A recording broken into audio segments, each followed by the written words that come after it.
Hey guys, tonight we're slipping into the late Cretaceous about 68 million years ago, and you're about to become something iconic, a baby Triceratops. Picture yourself curled up in a soft, leathery egg the size of a melon, buried under a thin blanket of dirt and ferns. It's dark, it's damp, and your world is nothing but muffled vibrations and your own heartbeat. But then crack! A sliver of light cuts into the darkness. The air outside is humid, buzzing with insects bigger than your hand. You push, you kick, you claw, and finally you tumble into a world that couldn't care less whether you survive. You probably won't survive this, but let's try. So, before you get comfortable, take a moment to like the video and subscribe, but only if you genuinely enjoy what I do here. And let me know in the comments where you're tuning in from and what time it is for you. Now dim the lights, maybe turn on a fan for that soft background hum, and let's ease into tonight's journey together. The first breath you take is thick with the scent of wet leaves, mud, and distant rain. The Cretaceous is alive with noise. Cicada-like insects shriek in the trees. Frogs croak from stagnant ponds, and somewhere far away, a predator bellows with a sound that vibrates the ground beneath your tiny feet. You're no bigger than a small dog, fragile enough to be scooped up in the jaws of nearly anything that walks, crawls, or flies. The forest doesn't feel welcoming. It feels like a gauntlet. You stagger, legs, trembling yolk still clinging to your belly. Around you, broken shells litter the nest. A few siblings are still squirming inside their shells, twitching like popcorn kernels about to burst. For a moment, you're tempted to stay near them, huddle close for comfort. But then the underbrush rustles. A shadow glides above. A hungry eye is already searching. The first lesson of life hesitation is a death sentence. Your horns, those famous Triceratops horns, aren't even horns yet. Just tiny nubs above your eyes, more like awkward bumps than weapons. Your frill, the shield-like plate that will one day make you look like a walking tank, is little more than soft cartilage. Right now, you're basically a plump snack, wearing baby armor from the dollar store. If a velociraptor stumbled on you, it wouldn't even break a sweat. You stumble through the ferns, each step clumsy. The ground is soft, spongy, with rotting plant matter, your feet sinking with every attempt at escape. The smell of decay lingers heavy, sweet, and sour at the same time. Every noise, snapping twigs, buzzing wings, dripping water, jolts through your body like an alarm bell. The Cretaceous is an orchestra, but you're convinced every note is playing just to announce your presence to predators. Somewhere nearby, an adult Triceratops shifts her massive weight. She's the size of a school bus skin, stretched thick over muscle, her horns already polished by years of survival.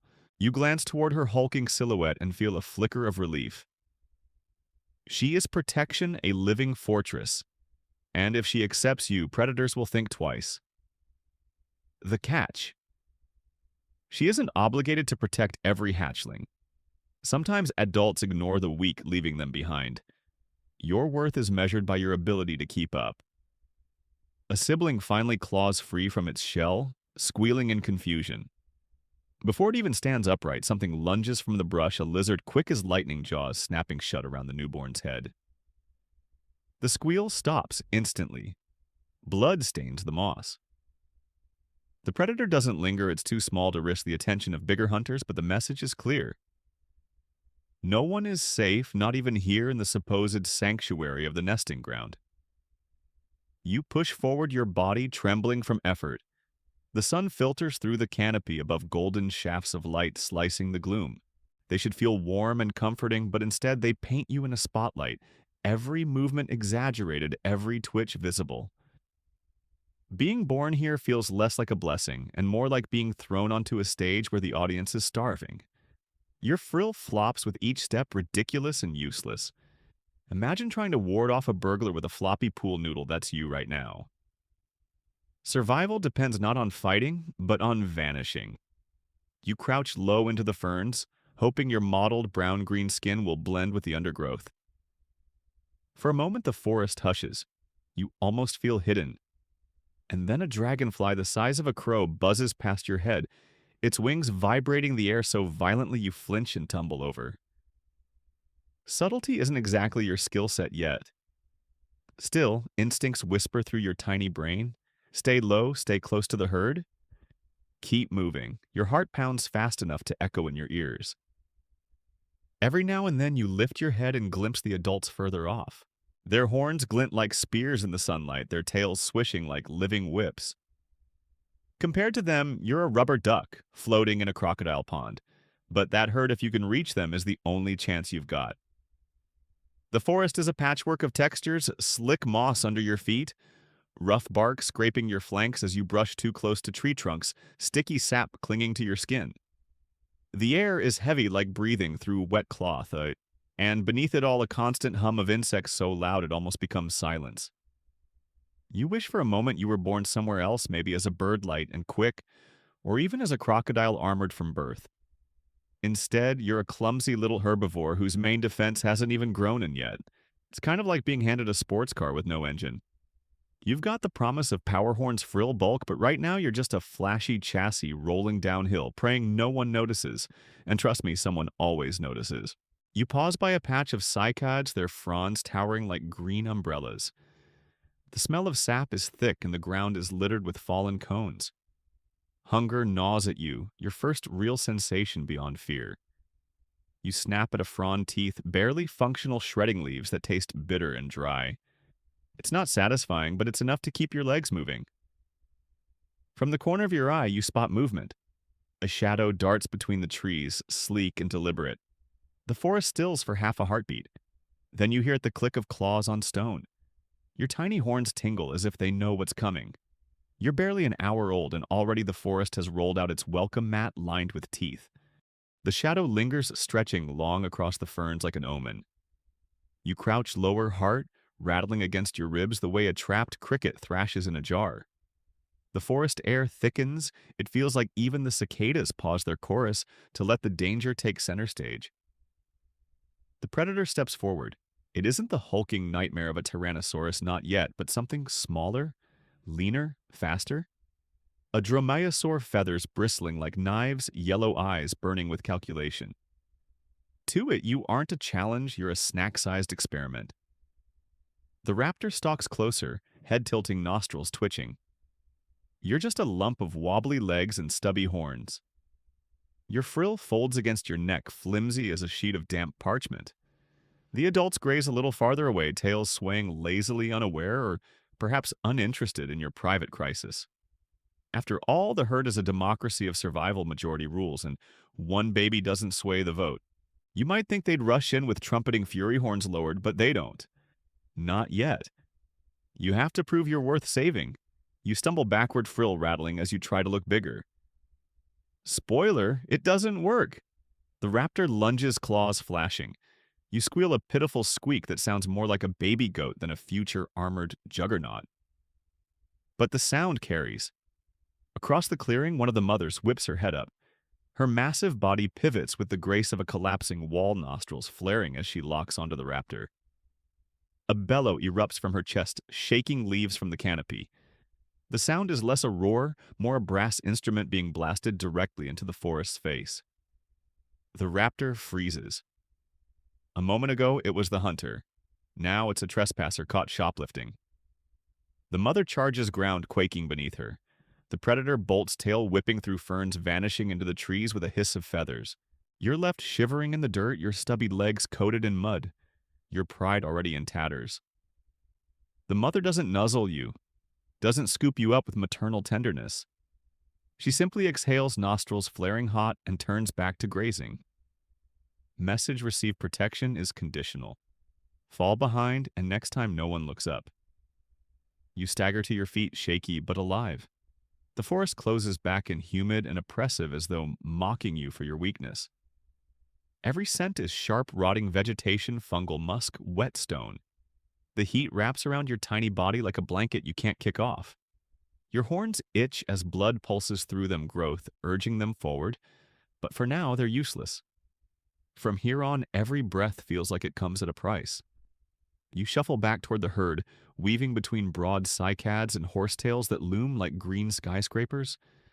The adults form a living barricade, hulking armored backs, horns, stabbing skyward like a field of spears. For a moment, you almost feel safe tucked within their shadows. Almost. You try to blend in, lowering your head to mimic their grazing. The leaves taste like bitter lettuce, fibrous and dry. You chew, gag, and chew again. It's like gnawing on cardboard dipped in swamp water. But each mouthful buys another heartbeat, another step toward survival. And you'll need it. Your body burns energy like a faulty machine demanding constant refueling. The herd stirs. A low rumble ripples through them, half communication, half warning. It vibrates through your chest as though the ground itself is talking. Ahead, branches snap. Heavy footsteps echo. Not the light-footed tread of a raptor this time, but something far heavier. The adults close ranks, frills flaring horns angled outward in a spiky halo. You press yourself against their legs, heart pounding. Through the trees, a pair of eyes glint amber enormous. Then comes the smell, sharp and meaty like a butcher's stall in the rain. A juvenile Tyrannosaurus steps into view. Not fully grown, but already terrifying. Its jaw muscles bulge as it licks its snout tail, swaying like a pendulum of doom. For it, you're not a meal. You're an appetizer. The adults trumpet in unison, the sound rattling your bones. Their horns lower a living wall, daring the predator to try. For a tense moment, the forest holds its breath. Then the young T-Rex decides this menu isn't worth the risk. It snorts, stomps once, and slinks back into the shadows. Relief washes over you like cool rain. But the lesson is carved: deep danger isn't rare, it's constant, and survival is always rented, never owned. The herd relaxes, spreading back into a grazing pattern. You try to mimic their nonchalance, but your body still trembles. Every sound seems louder now: the drip of water from leaves, the crunch of distant footsteps, the buzz of flies orbiting a carcass you don't dare investigate. Your nerves are raw wires, sparking at every jolt. You imagine for a moment what life would be like if you'd hatched as a predator. No trembling, no hiding, just teeth and hunger. But then again, predators die too. They starve, they fight, they fall. At least here in the herd, you have numbers even if affection is optional. Your small legs ache from the day's chaos. You collapse into the undergrowth, eyelids drooping despite every instinct screaming to stay awake. The forest hums hypnotic. Sleep, however, is treacherous. The moment your eyes close, the rustling begins again. A beetle the size of your head crawls across your frill, mandibles clicking. You twitch, half dreaming, half panicked, batting it away with a feeble swing of your head. The night deepens. The air cools slightly, carrying the smell of damp soil and crushed ferns. The adults lie down in a loose circle, massive bodies forming a fortress of flesh. You nestle close to a sibling warmth, pressing against your side. The stars overhead flicker faintly through gaps in the canopy, indifferent witnesses to your fragile life. You drift, but sleep offers no peace. In dreams, the shadows stalk closer. Jaws open wider, and the ground never stops shaking. The reality isn't much different. Out here, every breath is borrowed time. Still, you wake with the herd at dawn, alive and in the Cretaceous that alone is victory.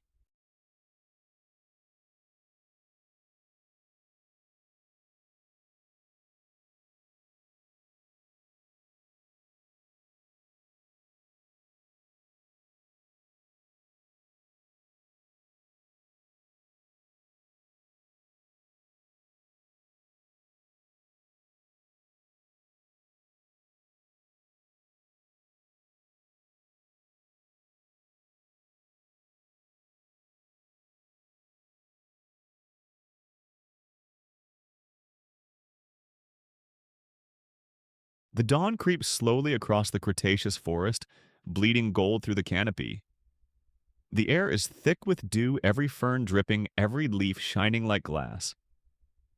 You shake your head groggily, your frill still soft and floppy, more nuisance than armor.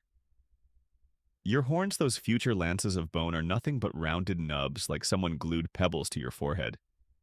They itch as they grow, blood pumping through fragile tissue, but they're about as intimidating as baby teeth. You stumble into the morning light, your belly growling. Hunger has a way of erasing fear, at least until fear barges back in. You lower your head, nibbling at cycads, their leaves tasting bitter and fibrous. The chewing tires your jaw, but your body demands fuel. For you, breakfast is the difference between surviving another day and collapsing into a predator's jaws. Across the clearing, siblings fumble too. Some look stronger already, pushing their weight around headbutting clumsily, as if rehearsing for battles they'll one day fight. Their horns, just as stunted as yours, clash with a dull thud. It looks silly, like toddlers in a pillow fight. Yet behind the comedy is a quiet truth. You'll all need those horns sharpened by practice, because the forest doesn't wait for you to grow up. Movement above draws your eye. A flock of pterosaurs swoops low wings, slicing the air. They aren't after you, not yet, but their presence stirs panic. The herd shifts uneasily, adults snorting and stomping. Your own heart hammers as if you're already caught in talons. A few of the younger ones squeal, bolting blindly into the underbrush. One trips, legs tangling, and vanishes in a snap of feathers and teeth. A scream, then silence. Breakfast for one lesson for the rest. Your horns throb as you instinctively lower your head, trying to mimic the adult's battle stance. It's laughable. Your frill wobbles, your nubs poke nothing but air. You're like a child in a cardboard suit of armor trying to bluff the universe. The predators don't care about bluffing, they care about calories. The ground beneath your feet is soft with moss, but every step feels like stomping through a minefield. Roots snag your toes, twigs crack too loudly. You wince at your own noise, knowing it's an open invitation to anything lurking nearby. The air tastes metallic with tension, the scent of crushed plants mixing with the faint, coppery smell of blood where your sibling fell. Still you march because the herd marches. Their footsteps sink like a drumbeat, each adult stride 10 of yours. You scramble to keep up, weaving between their legs, hoping their shadows hide you. Every brush of their tails sends a shiver down your spine. Their sheer size reminds you how far you have to go before you're anything but prey. You pause to rest, panting. Your horns bump against a rock, the soft tissue tender and sore. You whimper quietly, wishing they'd hurry up and grow into weapons. Right now, they're liabilities, bright little handles for predators to grab. Imagine running from danger while wearing 2 "Bite Me" signs taped to your forehead. That's your reality. A rustle in the ferns freezes the herd. Adults bristle frills, flaring like shields. You crouch, breath caught. From the green gloom, a Troodon emerges. Small, sleek eyes too large for comfort. Its intelligence gleams in its gaze, calculating odds, measuring weakness. It isn't here for the adults. It's here for you. You lower your head, horns pointing forward. The Troodon tilts its head, almost amused. You charge anyway, legs pumping, frill bouncing. The impact is pitiful, a soft bump against scales. The predator hisses, sidesteps, swats you with its claw. Pain streaks across your side, shallow but humiliating. You squeal, scampering back into the safety of the herd. The Troodon doesn't press. It knows patience. It knows you'll stumble again. For a moment, silence returns. The herd exhales, shifting back into motion. But you feel it, your horns are nothing but promises. And promises don't stop predators. Survival is improvisation, and yours is painfully clumsy. Still, the forest smells alive, resin from broken branches, the sweet rot of fruit, trampled underfoot, the musk of giant reptiles sweating in the sun. These are the smells of growth, of struggle, of life, insisting on itself. You push forward because what else can you do? You might think having horns means safety. Right now, it only means one thing: false hope. And as you march under the shadow of giants, the ferns whisper, what you already know, your problems are only just beginning.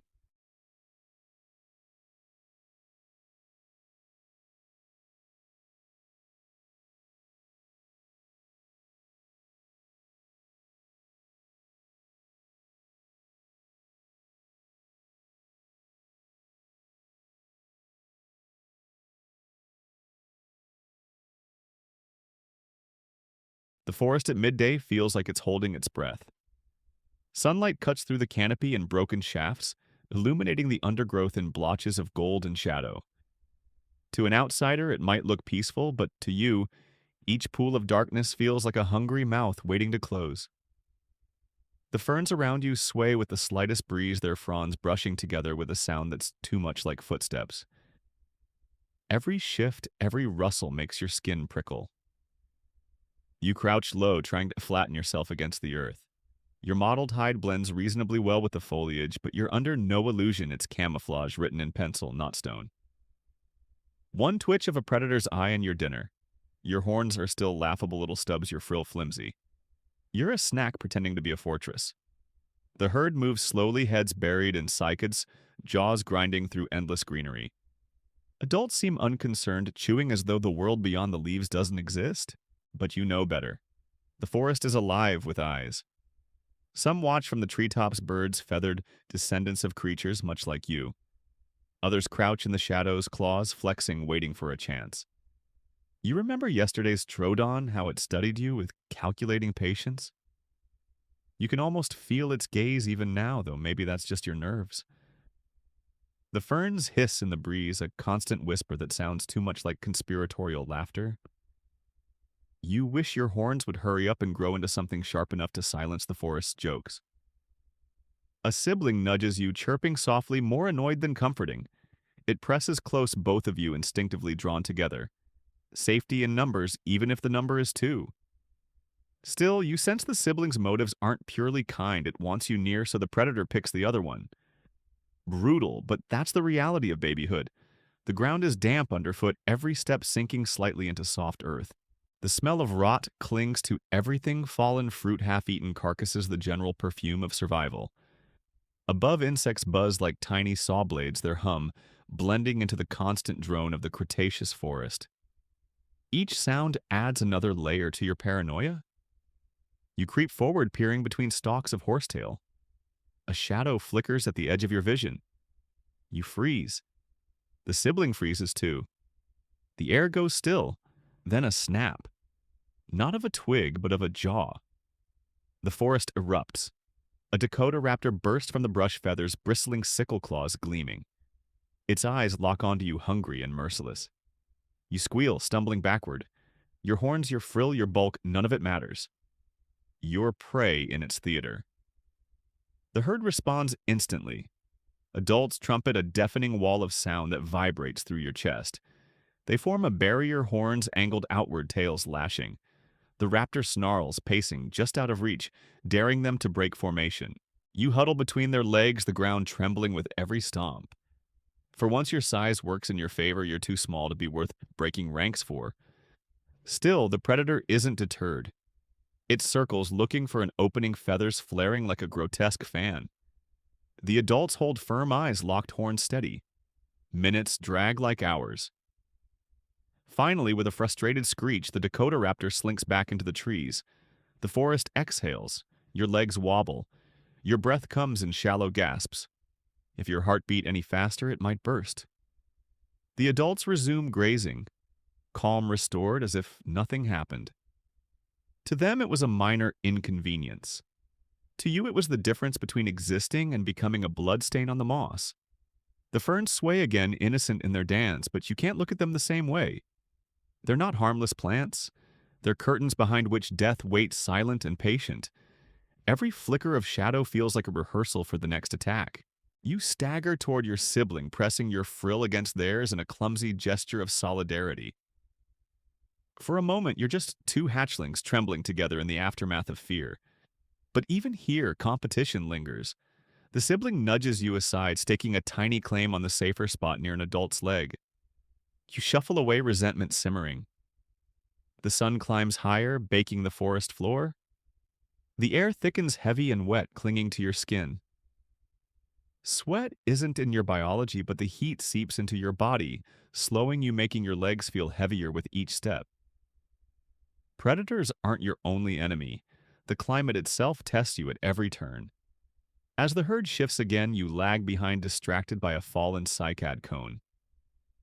Its sweet smell tempts you, hunger, overriding fear.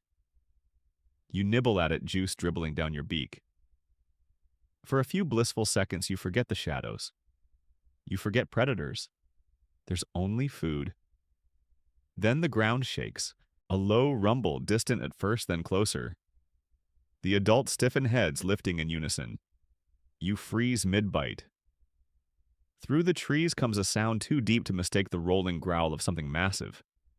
Not sleek like a raptor, not cunning like a Truden. This is bulk. This is power. You barely glimpse it through the foliage, the dark shape of a juvenile Tyrannosaurus moving with casual menace. Its steps are slow, deliberate, as though the forest belongs to it, which in a way it does. The herd gathers tight, a living barricade once more. You're shoved inward, nearly trampled by shifting feet. For a moment you're crushed against rough scales, the smell of sweat and crushed greenery filling your nostrils. You can barely breathe, but you don't complain. The wall of adults is the only reason you're still alive. The young T-Rex doesn't charge. It watches, it calculates. Its golden eyes sweep over the herd, searching for weakness. Yours, your siblings, any small gap in the wall of horns. Time stretches the air thick with tension. Then, just as suddenly as it appeared, it turns and fades back into the trees. A promise more than a retreat. It will be back. The herd relaxes slightly, though not completely. You stumble free, gasping, legs shaky. The forest closes around you again, ferns whispering their endless taunts. Shadows still loom, still flicker, still wait. You realize the truth: predators aren't rare events. They are the background music of your life. Every rustle, every flicker is a reminder that you're one mistake away from extinction. As the herd moves on, you glance back once more at the swaying ferns. They seem to wave as though mocking your fear. Maybe one day when your horns are sharp and your frill is bone, you'll charge through them without a second thought. But today, you're still just a baby living in a world where every shadow is a threat. And tomorrow, the shadows will still be there waiting.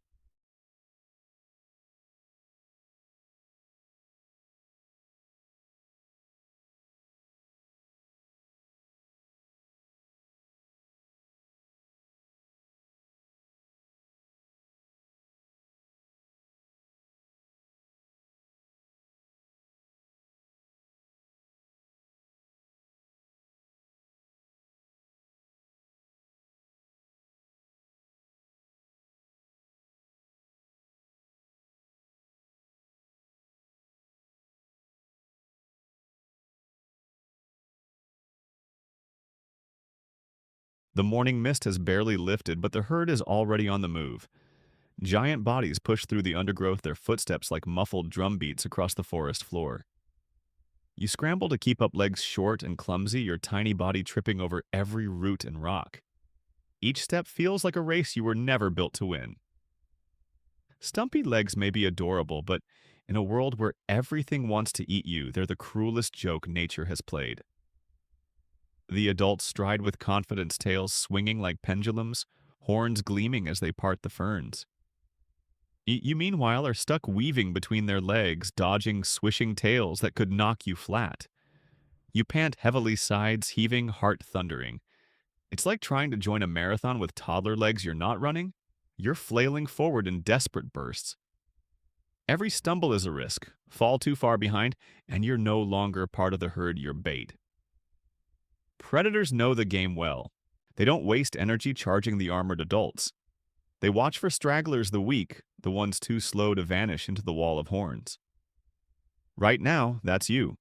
The forest smells alive with morning dew, damp bark, and the musky scent of the herd itself. Each adult carries a smell like earth mixed with sweat, grounding you in the reality of their presence. The air is cool where shadows cling, but the open patches of sunlight burn hot, warming your back until you dart under cover again. Your body can't regulate temperature well yet. You're always either shivering or overheating, rarely comfortable. A sibling rushes past you, legs longer, strides smoother. They bump your flank intentionally, a reminder that survival isn't just about predators, it's about competition. Every mouth in the herd is a rival for food and attention. You squeal and stumble, mud splashing your face. For a moment, you want to cry out, but you choke it down. Whining doesn't get sympathy here, it gets ignored. The herd reaches a clearing where cycads grow thick. Adults lower their heads, tearing into fronds with powerful beaks. You follow, pecking clumsily at the leaves. They taste like damp paper, fibrous and bitter, but you chew anyway because chewing means living. Each mouthful is a fight against your body's need for growth. You dream of softer food, but this is what survival tastes like. Suddenly, the ground trembles with more than the herd's weight. A low growl ripples through the clearing. The adults stiffen, frills snapping upward, horns angled like spears. You freeze mid-chew, juice dribbling down your beak. From the shadows at the clearing's edge, a pack of dromaeosaurs emerges, sleek, feathered eyes gleaming with hunger. The adults form a defensive ring, trumpeting in unison. Their horns catch the sunlight, flashing like a warning. The raptors pace the perimeter, testing for gaps. Your legs quiver as you press tight to the ground, praying you blend into the ferns. The stumpy legs that slowed you now pin you in place. You can't run. You wouldn't get far. You're trapped in the circle, waiting. One raptor lunges forward, only to be met by a mother's horn slicing the air. It screeches, feathers scattering, and retreats. Another darts from behind, claws flashing, but a tail whips hard enough to send it tumbling. The standoff drags on, your heartbeat sinking with every trumpet and screech. Finally, the predators realize the fortress won't break today. With angry hisses, they fade back into the trees. The adults snort and resume feeding as if nothing happened.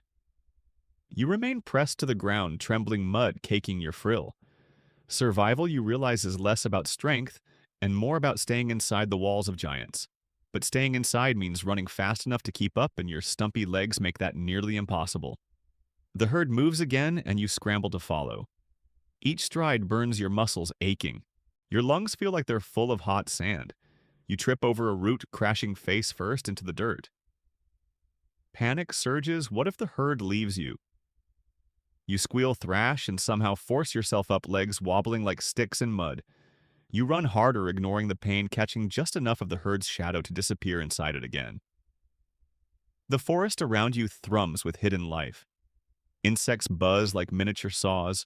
Frogs croak from stagnant pools, and somewhere distant, a massive predator bellows, shaking the ground. The sound chills you. It's the reminder that even giants aren't untouchable. But to you, the real enemy isn't the roar of a tyrant lizard. It's the simple, constant truth that your legs can't carry you fast enough to escape any of it. You glance at your siblings again. Some keep pace easily. Legs longer, strides steadier. You envy them bitterly. Why couldn't you hatch with better legs? Why do you feel like the slowest, weakest one? The herd doesn't pause for stragglers. The world doesn't care for excuses. You have to push or you'll be left behind. A shaft of sunlight pierces the canopy, landing squarely on your frill. For a moment, you look absurdly visible, glowing like a target. You duck into the shadows, heart hammering. The forest laughs again, the ferns rustling in mockery. You grit your tiny beak and push harder, determined not to fall. Hours pass in this rhythm, stumble, catch up, stumble again. Your legs ache, your belly growls, your frill bounces with every awkward stride. And yet somehow you remain. The herd doesn't abandon you today. You collapse at dusk, exhausted, curled under the belly of a dozing adult. Your dreams are filled with endless running, never resting, always chased. That's the truth of your life right now. You're a creature built for horns and frills, but stuck in a body that hasn't caught up yet. Every day is a marathon run on toddler legs. Every shadow a reminder that speed is survival and you don't have it. You drift into uneasy sleep with one thought echoing in your mind: tomorrow the running starts again. And the shadows will still be waiting.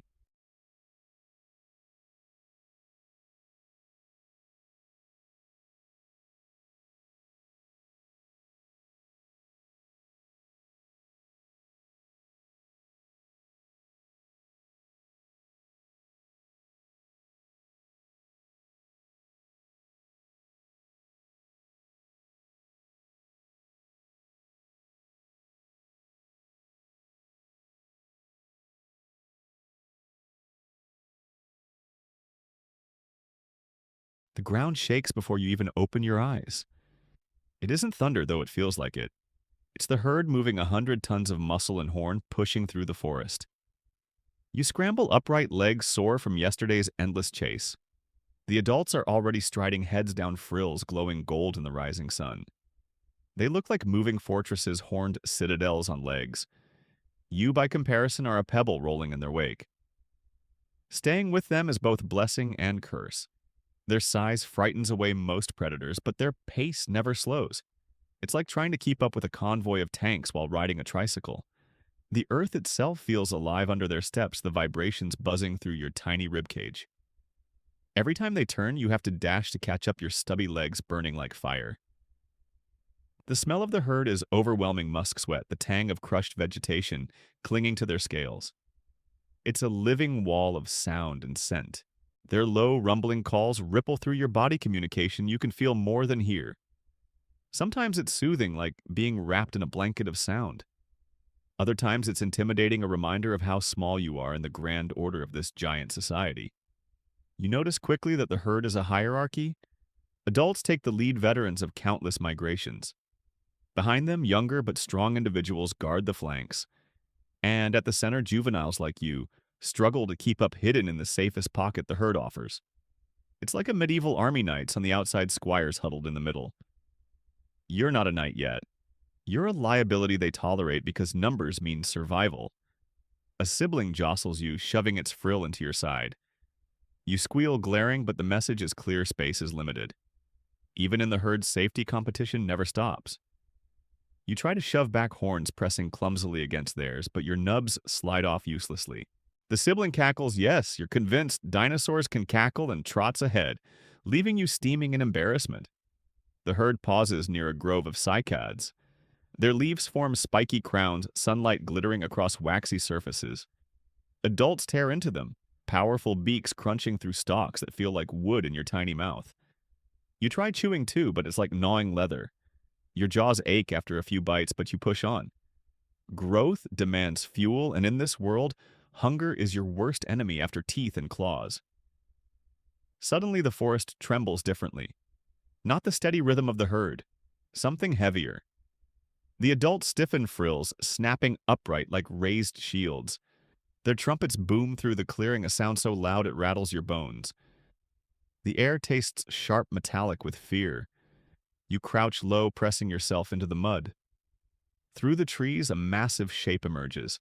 A hadrosaur herd, dozen strong, surges past duck-billed giants, their calls shrill and panicked. And chasing them, briefly visible between tree trunks, is something larger still. A Tyrannosaurus. Its roar splits the air, a sound that doesn't just echo, it invades your chest and squeezes your heart. The predator isn't hunting you today, but its presence reminds you even herds of giants aren't untouchable. The adults hold their ground horns angled like spears. The Rex doesn't turn toward you, but you sense the tension ripple through your herd. Every adult knows if it ever does, they'll need every ounce of unity to survive. You, meanwhile, would be nothing more than collateral damage. When the danger passes, the herd relaxes. Slowly, their trumpets soften into low grumbles. They return to grazing as if death hadn't just thundered by. You can't shake the tremor in your legs. Being small means even your allies are terrifying. One misstep near an adult's horn and you'd be skewered accidentally. One stumble under a swishing tail and you'd be flattened. Safety, you realize, is relative.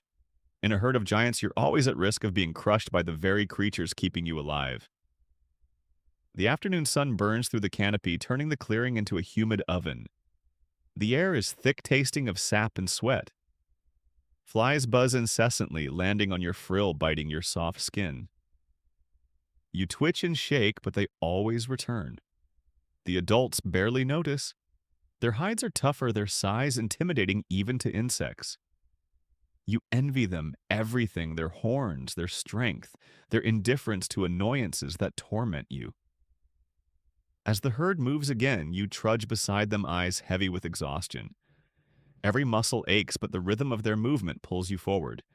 Their unity is hypnotic, a living tide that carries you whether you want it to or not. You stumble, nearly trip, but a flank brushes yours and nudges you upright. Was it intentional? You'll never know. In the herd, kindness is indistinguishable from coincidence. Evening falls slowly, shadows stretching long across the forest floor. The herd circles in a loose formation, adults forming an outer ring while juveniles collapse inside. You curl up against the earth frill, tucked, close horns soar from the day's awkward skirmishes. The air cools, bringing with it the smell of damp soil and crushed greenery. The low rumble of the adults lulls you like an ancient lullaby hummed through horns instead of lips. You drift towards sleep, but your mind lingers on the day's lessons. The herd is both fortress and prison. It shields you from predators, but demands you keep up, demands you compete, demands you endure. You're surrounded by giants, but you are not one of them, not yet. For now, you're just another small life clinging to the safety of numbers. And in the back of your mind, one thought refuses to leave someday. If you survive, you'll have to earn your place among these titans. Until then, you run on stumpy legs, praying the herd always lets you inside the circle.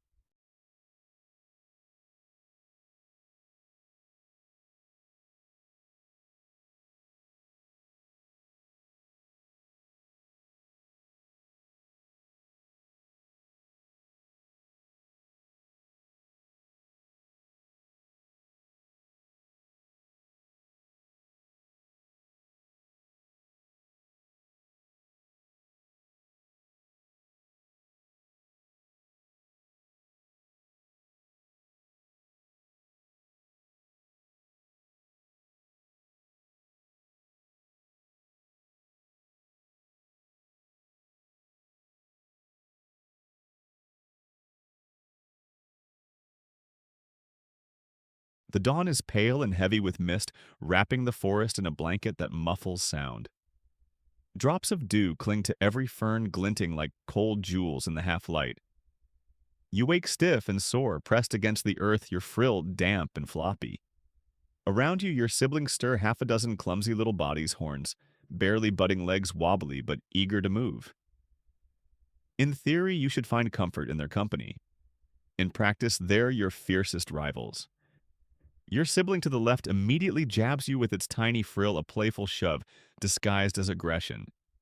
You squeal and shove back. Soon the clearing is full of miniature battles babies ramming soft frills together, squeaking like rusty hinges. It looks cute, but every headbutt is practice for the future. Each bump is a reminder you're all fighting for scraps, for space in the herd, for the slim chance of survival. The air fills with the sour smell of crushed cycads as you all chew clumsily, beaks snapping at leaves. Hunger is constant, a fire in your belly that never cools. But the leaves are limited and your siblings are greedy. One grabs a mouthful, you are eyeing another's shoulders you aside to reach a fresher patch. You try to push back, but your horns slip uselessly against theirs. You're outmuscled, outmaneuvered. Frustration boils in your tiny chest.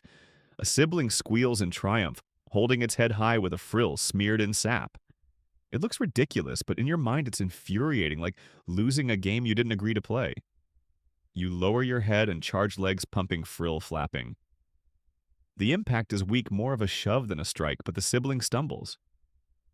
For a moment, pride surges. Then it retaliates harder, knocking you onto your side in the mud. You squeal, limbs flailing, frill caked in dirt. The adults don't intervene. They watch with the indifference of beings who know survival is self-taught. To them, these battles are background noise. To you, they're life or death rehearsals. You drag yourself upright, trembling with humiliation. Rivalry isn't just play, it's proof. If you can't hold your ground against your own blood, what chance do you have against the shadows in the ferns? The forest hums with its usual chorus, cicadas. Shriek frogs croak from hidden pools, and far away something big bellows with a sound that rattles your bones. Even in the safety of the herd, your skin prickles with unease. Predators may wait beyond the trees, but your most immediate danger is right beside you, wearing your face in a smaller variation. As the herd moves on, the rivalry continues. You jostle for position near the safest center of the group. Siblings block you, horns bumping, frills clashing. It's like trying to squeeze onto the last seat of a crowded bus everyone wants in, and elbows are weapons. You stumble, shove toward the outer edge. Panic spikes. The outer ring is where predators strike first. You squeal, pushing desperately back inside, claws scraping mud. Finally, you wedge yourself into a narrow space between two larger juveniles, panting, heart-thundering. The smell of the herd is overwhelming here, musk damp, scales the sharp scent of fresh droppings baking in the sun. It's both disgusting and comforting. At least surrounded by this wall of smell and sound, predators hesitate. But your siblings don't. One leans in, jabbing your side again. You snap your beak in irritation. The message is clear: no place in the herd is truly safe, not from them. Midday arrives heavy and hot, the sun pressing down through the canopy. Sweat like moisture beads on your frill. The ground squelches underfoot, slick with mud. Your siblings take advantage of every stumble, nipping and shoving each of you, desperate to prove who's stronger. The adults graze unconcerned, their massive frills glowing in the dappled light. To them, this is just the background symphony of childhood. To you, it's war in miniature. One sibling goes too far, ramming you into a fallen log. Pain sparks through your ribs. You squeal, collapsing for a moment. The sibling towers above you, victorious. Something inside you snaps. You lunge upward, beak open, and clamp onto its frill. The taste is bitter, earthy with mud, but the sibling screeches in surprise, flailing backward. For once, you're the one standing tall. The triumph is short-lived. Another sibling blindsides you, knocking you sprawling again. They pile in a tangle of squeals. Frills and snapping beaks. It's chaos and you're losing. You squirm, mud coating your horns, heart-pounding. Just as panic crests the ground, quakes with a heavy stomp. An adult trumpets a deafening blast that halts every fight instantly. The herd shifts, frills rising. Danger is near. The forest stills. Shadows flicker between trees. Then the scent hits musky, sharp, predatory. Raptors again. Their eyes gleam from the ferns, calculating, hungry. The herd closes, ranks, adults forming a wall of horns. You and your siblings huddle close, panting, sides pressed together despite your rivalries. The fight-forgotten survival overrides pride. The raptors stalk the edges, but the adults don't flinch. Trumpets echo tails, lash horns, glint in the sunlight. After a long standoff, the predators fade back into the shadows, unwilling to test the fortress today. Relief floods you, legs shaking. You collapse against your siblings, trembling, the rivalry momentarily buried under the weight of fear. As the herd resumes movement, you reflect in your clumsy, instinct-driven way. Rivals or not, your siblings are the closest thing to allies you'll ever have. Together you practice, you fight, you stumble. One day those horns will matter. For now, they're excuses to jab and shove. And maybe those endless battles will sharpen you enough to survive when the forest demands more than play. By nightfall, you curl into the dirt, pressed against the same sibling who bullied you hours ago. Warmth seeps between you. The rivalry paused in sleep. The stars flicker overhead, cold and indifferent, while the forest hums with unseen life. You close your eyes, frill twitching, and dream of horns that actually work, of victories that last longer than a heartbeat. But when dawn comes again, you know the fights will start anew. And in this world, that's the only training you'll ever get.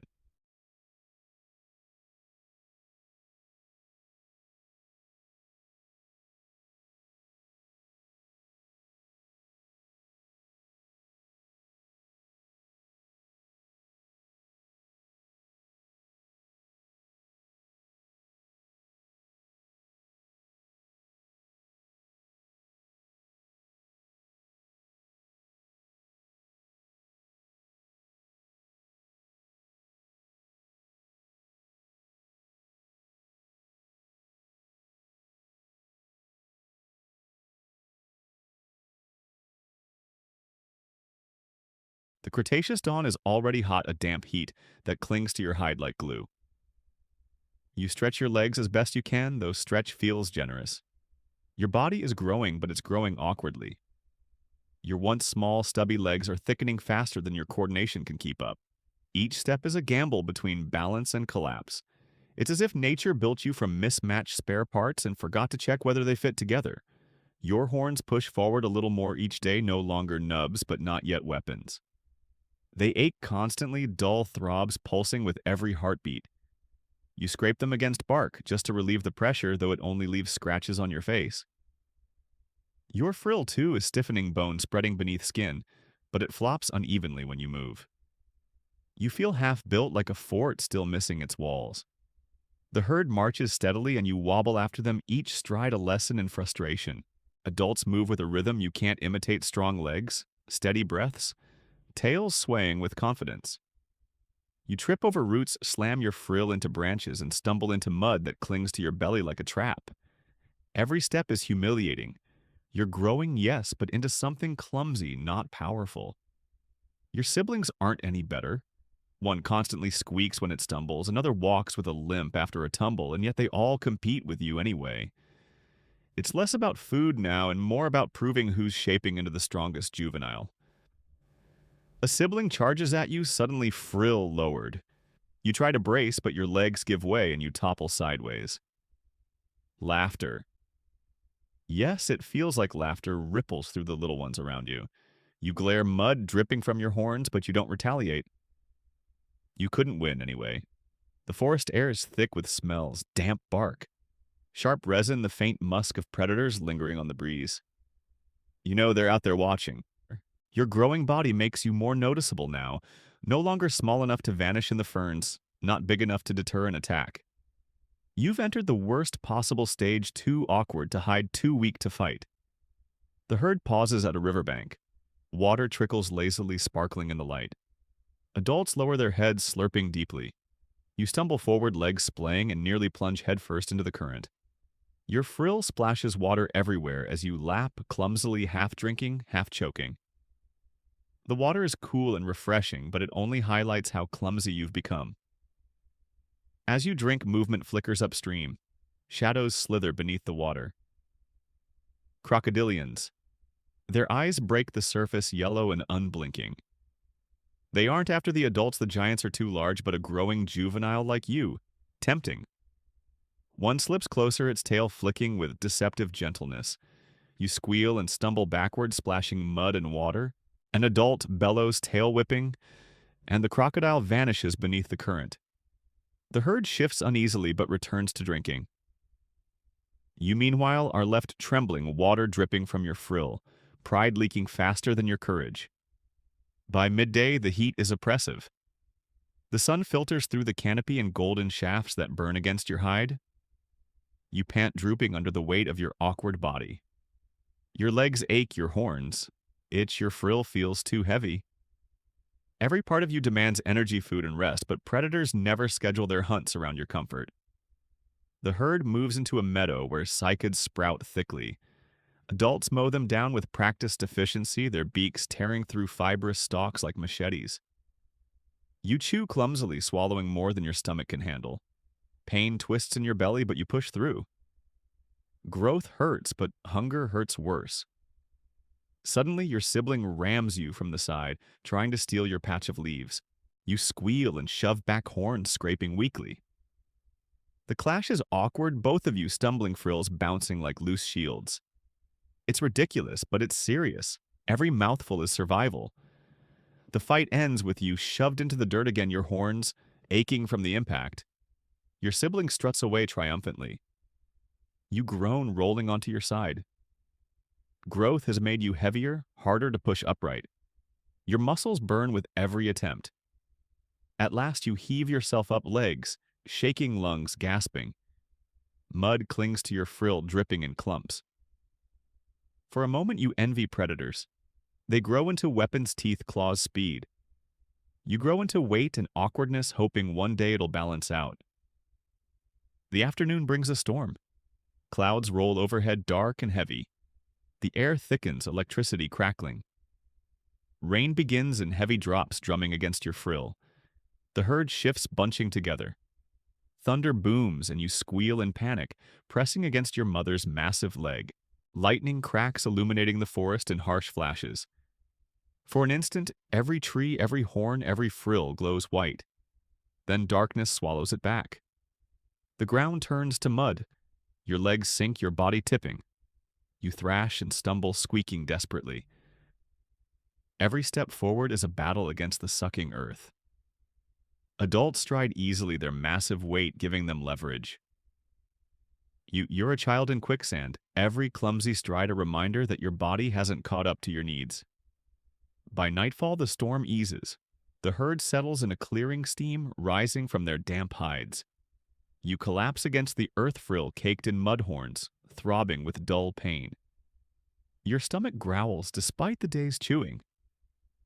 Growth demands more than you can give. As you drift into uneasy sleep, you realize what this stage of life means. It isn't just awkward, it's dangerous. You're too big to hide, too weak to fight, too clumsy to flee. Predators know it. You know it. Your only shield is the herd, and even they can't protect you from the humiliation of stumbling, the pain of growing, the endless hunger gnawing from within. Growing up, you realize isn't a triumph. It's a trial by fire, and the forest is always watching, waiting to see who fails the test.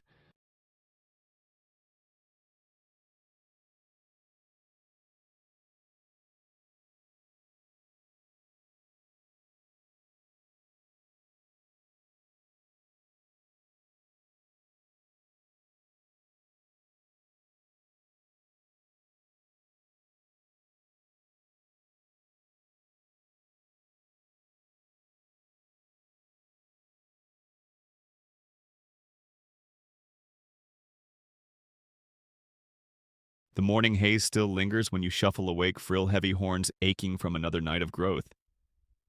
They've pushed further forward now, sharper than the dull stubs you carried weeks ago. Not weapons yet, but no longer laughable decorations either. You scrape them against a log, feeling the tender bone beneath the skin, pulse with each heartbeat. They throb constantly like teeth growing out of your forehead. Around you, siblings are already busy. Some jab each other with their little horns, squealing and bouncing like oversized goats. Others lower their frills, clashing awkwardly in mock duels that end with both tumbling into the mud. You watch for a moment, then lower your head, too. Instinct whispers practice, now survive later. You charge clumsily at a sibling. Your horns meet theirs with a soft thunk. The impact vibrates through your skull, leaving you dizzy. Your sibling squeals and rams back harder, sending you sprawling sideways. You scramble upright, mud dripping from your frill. Pride bruised more than your body. The adults glance briefly unimpressed, then return to cropping cycads. To them, your battles are background noise. To you, they're everything. You try again this time, bracing your legs wider. You lunge forward, horns sliding against your sibling's frill. The clash is louder, firmer, and for a moment you almost feel powerful. Then your legs tangle and you collapse in a heap. The others squeal in amusement, trampling past you to find their own sparring partners. You groan, pressing your horns into the dirt. Practice hurts, but without it you'll never learn the horn game. The forest smells thick today, sap oozing from broken branches, damp soil steaming in the morning sun. Insects buzz around your face, landing on your eyes and frill. You twitch and shake, but they always return. Your horns are too short to swat them effectively. Another reminder, until they're long and sharp, they're more decoration than defense. Midday finds you in the heart of the herd. Adults graze, tearing through ferns like living bulldozers. The ground vibrates with every step, their horns gleaming like polished ivory towers. You stare up at them, your own tiny horns burning with jealousy. Someday you'll wield weapons like that. Someday you'll lower your head and send predators fleeing. But right now, you're just a child swinging twigs while giants carry spears. A sibling challenges you again, this one slightly bigger frill, broader horns, a little longer. They lower their heads, snorting, pawing the dirt like a miniature bull. Instinct surges. You paw back, frill quivering, heart racing. Then you both charge. The collision echoes in your skull. Your horns scrape awkwardly across theirs, leaving shallow scratches on your frill. You push legs, straining, but your muscles give out first. You stumble backward, squealing. Your rival trumpets triumphantly strutting away. You collapse into the dirt, gasping. Your horns ache, your frill stings, your pride is shredded. But deep down, you know these skirmishes are vital. They teach you how to aim, how to brace, how to stand your ground. Every failure now is one less mistake later when the shadows and the ferns leap for your throat. The afternoon sun blazes overhead, turning the forest into a sauna. Sweat like moisture beads along your frill. The air tastes like hot sap and dust. The herd slows, adults fanning out to graze lazily. You seize the lull to practice alone. Lowering your head, you jab your horns at a fallen log. The impact splinters bark, sending insects scurrying. You try again, harder. This time the shock rattles your skull, making your vision blur. You stagger, groaning. Clearly, the horn game is more complicated than stab and hope. Nearby, a group of juveniles spar together, circling, fainting, clashing. Their squeals rise in chorus, echoing through the trees. It looks chaotic, but it's training. You join in, pushing your horns into the fray. The clash of frill against frill surrounds you, sharp thuds reverberating through your skull. For a few glorious moments, you forget predators' hunger and awkward legs. There is only the rhythm of combat, the push and shove, the rising instinct to fight. Then the forest interrupts. A rustle in the ferns, too heavy for the wind. The herd stiffens. Adults trumpet frills flaring. You freeze, horns still locked with a sibling. From the shadows, a Troodon slinks forward, eyes glowing, claws flexing. It watches, calculating. It sees weakness in the sparring and the exhaustion of your little bodies. You squeal, breaking free from your sibling, frill rattling. The predator takes a step closer. Then the adults move. A wall of horns lowers in unison, tails swishing. The Troodon hesitates, snarls, then slips back into the foliage. The herd exhales, tension easing. You tremble, heart pounding. For a moment, you imagined needing your horns for real and realizing they aren't ready. Not yet. Evening settles the forest, glowing orange in the setting sun. The herd circles adults, forming a fortress. You nestle between siblings, frill sore horns throbbing. Your body aches from sparring, every muscle stiff. And yet exhaustion brings pride too. You fought, you stumbled, you learned. Tomorrow, you'll fight again. As the stars pierce the darkening sky, you drift into sleep. In your dreams, your horns are long and sharp, your frill broad and unyielding. Predators charge, but you meet them head-on, scattering them like leaves in the wind. You wake with dawn's first light, realizing it's only a dream. But dreams are seeds. And someday, if you survive the growing pains, they might bloom into reality. For now, the horn game continues. And every thud, every scrape, every bruise brings you one step closer to being more than prey.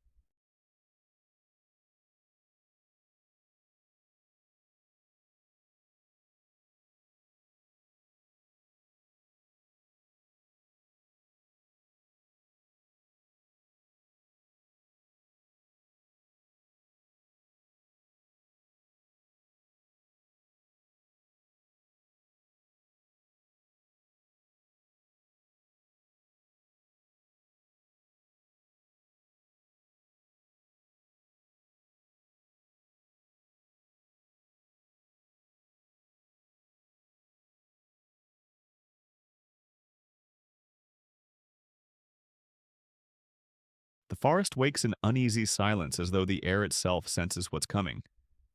Sunlight drips through the canopy in pale threads, dappling the ferns where you crouch.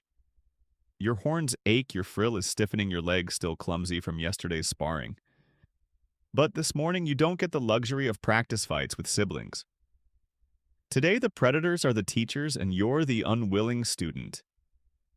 The herd stirs, low rumbles passing between the adults like secret codes. Their tails swish, their horns tilt skyward.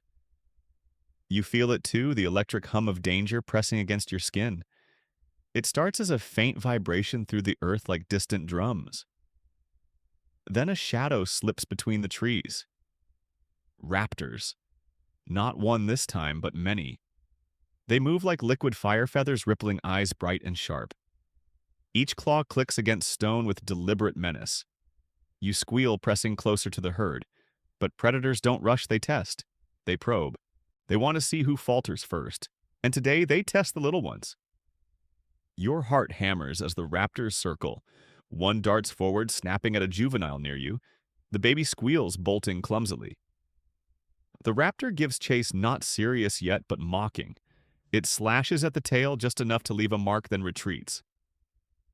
A lesson written in blood, the slow will suffer. You tremble, pressed against your sibling. But then a feathered head snaps toward you, golden eyes narrowing. It lunges, instinct screams. You lower your horns and squeal, bracing for impact.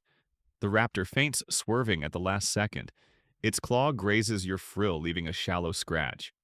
Pain stings sharp and humiliating. The predator pulls back, hissing, almost amused. This is predator school. They don't just hunt to eat.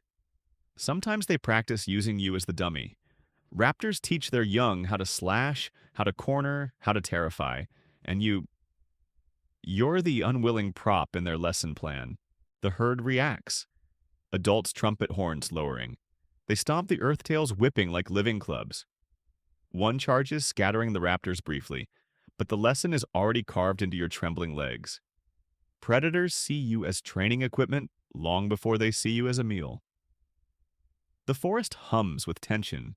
The smell of musk and blood hangs thick, mixing with damp earth. Your frill throbs where the claw struck heat pulsing beneath the skin.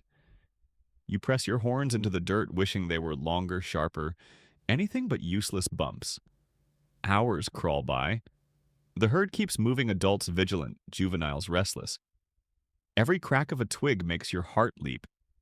Every shadow feels alive. You walk close to your siblings, but rivalry fades when predators lurk. Even the bullies press tight, the heat of their bodies a small comfort. Survival makes allies out of enemies. Midday arrives, the sun glaring down, turning the forest floor into a sweltering trap. The herd pauses near a watering hole. You lower your head to drink, tongue lapping clumsily at the cool surface.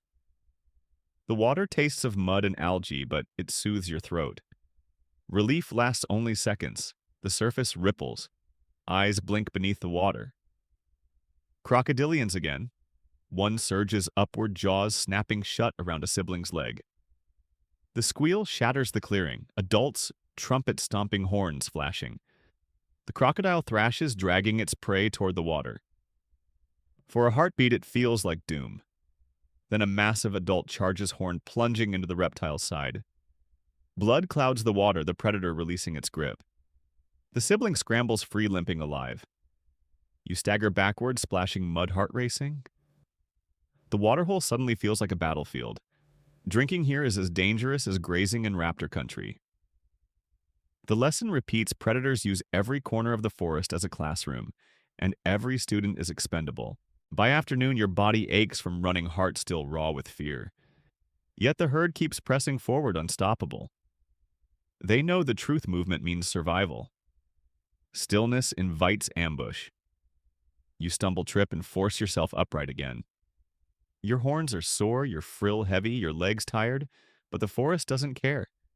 A rustle in the ferns, another test.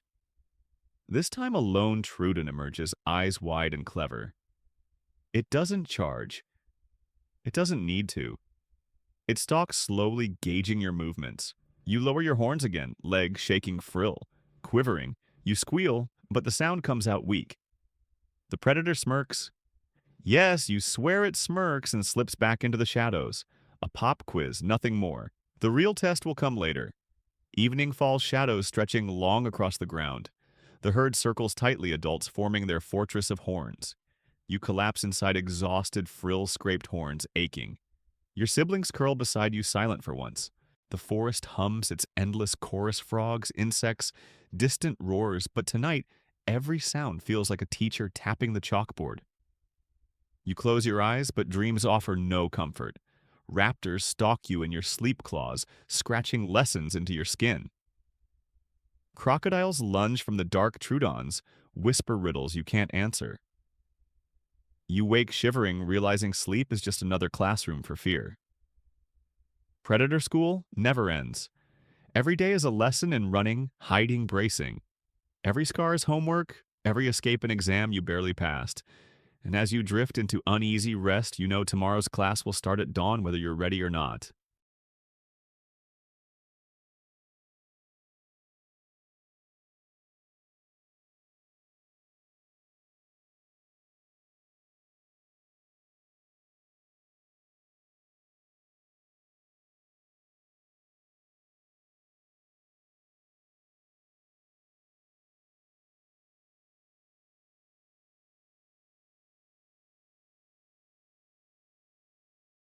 The air grows heavier as the herd veers toward wetter ground.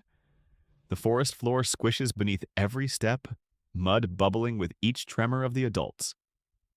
A stench rises, sharp and sour, the unmistakable perfume of stagnant water and rotting plants. You wrinkle your nostrils, but there's no escaping it. The herd pushes forward, and so must you. Your stumpy legs sink deep into the muck. Each step feels like dragging yourself through tar. The mud clings, sucking at your feet, threatening to hold you down until something with sharper teeth comes along. You squeal with frustration, thrashing free. A sibling splashes past mud, streaked across its frill, triumphant in simply staying upright. You grit your beak and push harder, though every stride feels like wading in quicksand. The swamp buzzes with life. Clouds of insects swarm your face, their wings whirring like tiny saws. They bite at your frill, your legs, your tender skin, leaving itchy welts that burn with irritation. You shake and twitch, but they always return, drawn by the sweat and fear rolling off your body. The adults don't flinch. Their hides are thicker, tougher. You envy them even as you stumble deeper into the mire. The water ripples nearby. Eyes gleam just above the surface.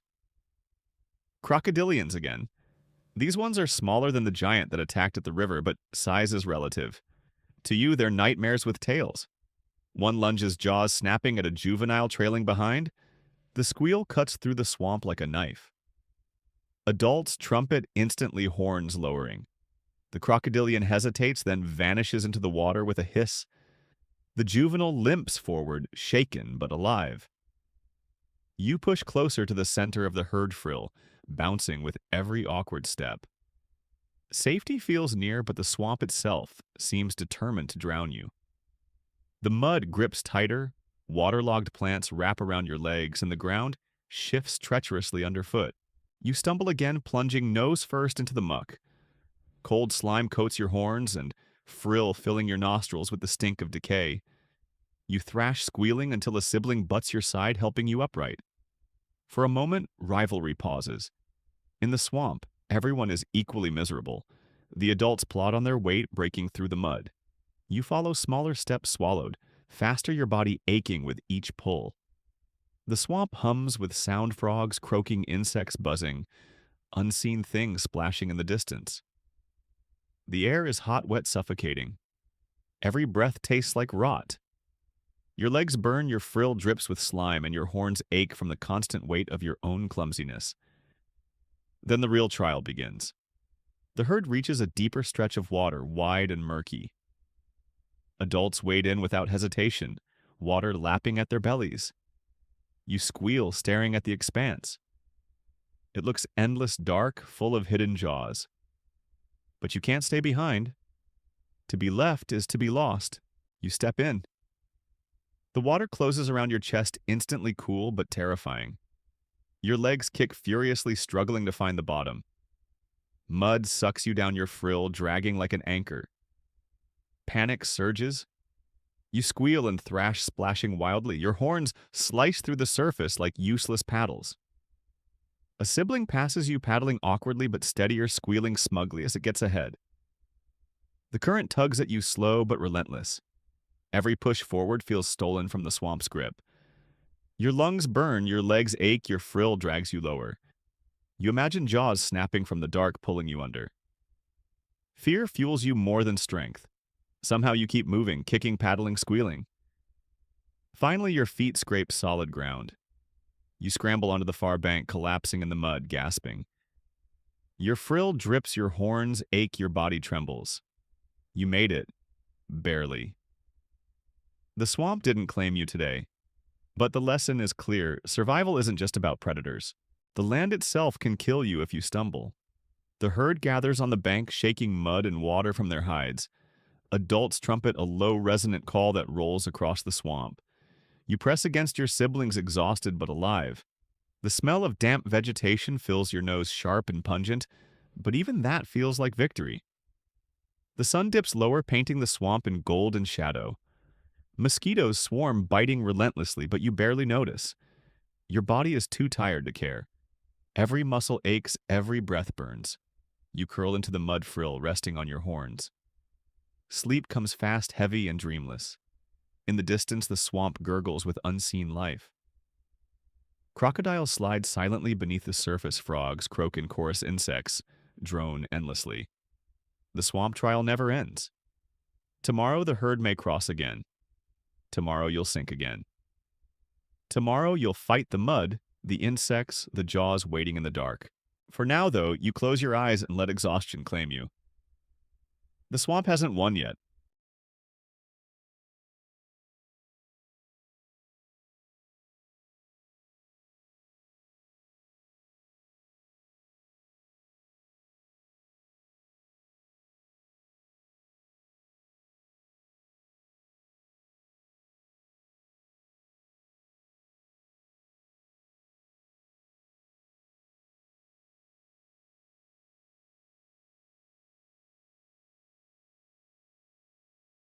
The morning begins with hunger. It gnaws at your belly the way predators gnaw at bones. You wake with your frill still damp from swamp mud, your horns crusted with dried slime, and the first thought in your tiny head is food. The herd is already moving heavy footsteps, shaking dew from the cycads. Their mouths tear into leaves with mechanical efficiency, each bite loud and steady. You stumble after them, jaws aching at the thought of chewing again. But here's the cruel truth: there is no grass. The world hasn't invented it yet. Instead, your meals are tough cycads, ferns, and low branches that taste like bitter rope. You lower your head and snap at a frond. It resists fibrous strands tearing slowly as you pull. You chew jaw muscles, straining the taste as dull as wet cardboard. Your stomach groans for more, even as your mouth begs for mercy. Your siblings crowd close, snapping at the same patch of greenery. One shoves you aside, beak clacking against your frill. You squeal in protest, horns scraping weakly against theirs. They win, of course, chomping greedily. You wobble to another plant, but it's the same battle everywhere. Hunger doesn't just pit you against predators, it pits you against family. The adults have no problem. Their massive jaws and stronger beaks shear through fronds like knives. You watch them enviously, wishing your own teeth had that power. Your bite is clumsy, inefficient, more gnawing than chewing. Each meal takes forever, and even then it never feels like enough. The forest air is thick with the smell of sap, crushed leaves, and the sour musk of droppings. It's a banquet without variety, endless repetition of bitter greens. Your tongue grows numb from chewing. Your jaw aches, a deep fatigue settling into bone. Still, you eat. You have to. Growth is relentless, demanding fuel, even if the menu is terrible. By midday, the sun burns hot, turning the clearing into a humid oven. The herd spreads out, each adult plowing through cycads like living lawnmowers. You collapse beside a patch of horsetails, nibbling half-heartedly. The stalks taste sharp, metallic, almost like chewing on wet reeds. You gag, swallow, and gag again. Still, your belly demands more. A sibling joins you, snapping at the same stalks. The two of you lock eyes, tension sparking. You squeal and jab your horns forward. They jab back stronger. The clash sends you tumbling into the mud again. They squeal triumphantly, chewing what should have been yours. You lie there, frill, heavy, hunger burning. Every meal is war, and you're losing. The ground vibrates suddenly. Not the steady rhythm of the herd, something heavier. The adult stiffen frills rising like shields. Trumpets echo sharp and urgent. You freeze, half-chewed stalk dangling from your beak. The forest hushes. Then a shadow moves, sleek, low-feathered. Raptors again. They slink between trees, eyes gleaming. This time, they're not here for practice. They're here for meat. The adults close ranks, horns lowering, tails swishing. You squeal and press into the circle body, trembling. The raptors dart closer, testing the walls. One lunges at a juvenile on the edge. The adult nearest lashes out, horns slicing the air. The predator shrieks, retreating. Another circles, claws clicking. The herd shifts, every horn gleaming. You crouch low, belly pressed to the ground, heart pounding so hard it hurts. The smell of musk and fear saturates the air. The raptors hiss, frustrated, then slink back into the shadows. The herd exhales the sound, a rolling wave of relief. You collapse, frill pressed into the mud body, trembling. When calm returns, so does hunger. The adults resume chewing unfazed. You drag yourself back to the horsetail's jaw-aching belly, growling. You chew mechanically, each bite a struggle. The food tastes worse now, bitter with the memory of fear. But you chew anyway because fear doesn't fill your stomach. The afternoon drags on. The sun blazes, insects swarm, the forest hums with life. You eat stumble, chew stumble again. Your body feels heavier with each hour, yet never satisfied. Growth is cruel, it stretches your bones, thickens your frill, pushes your horns forward, all while demanding more food than you can chew. You are a factory forced to run on scraps. By evening, the herd settles near a grove of cycads. Adults graze calmly, their jaws moving like gears. You curl beside your siblings, exhausted. Your belly still growls, your jaw aches, your frill throbs. Hunger feels eternal chewing. Feels endless survival, feels exhausting. The forest cools as night falls, shadows stretching long. The air fills with the chirp of insects, the croak of frogs, the distant bellow of something massive. You close your eyes, frill resting against the dirt horns, sore jaw numb. Tomorrow you'll wake hungry again. Tomorrow you'll chew again. Tomorrow you'll fight your siblings for bitter stalks again. And tomorrow the grassless banquet will still be waiting, endless and merciless.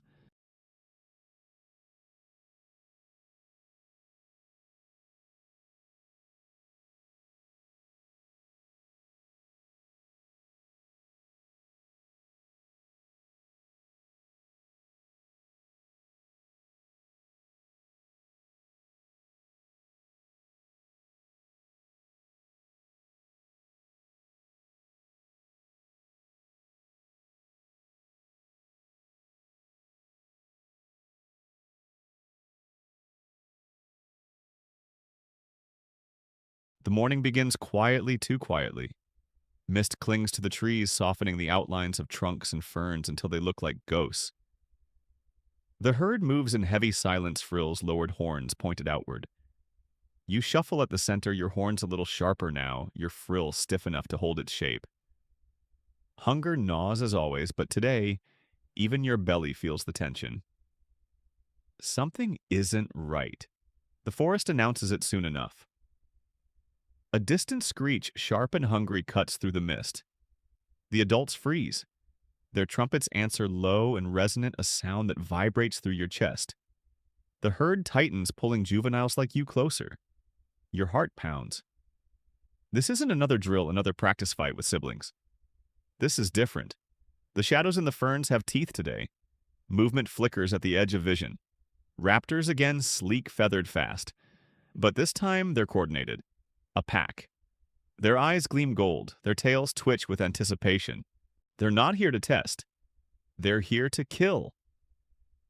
The herd reacts instantly. Adults form a living wall, horns angled like a bristling barricade. Their trumpets boom defiant. You press close, squealing, your horns lowered in instinctive mimicry.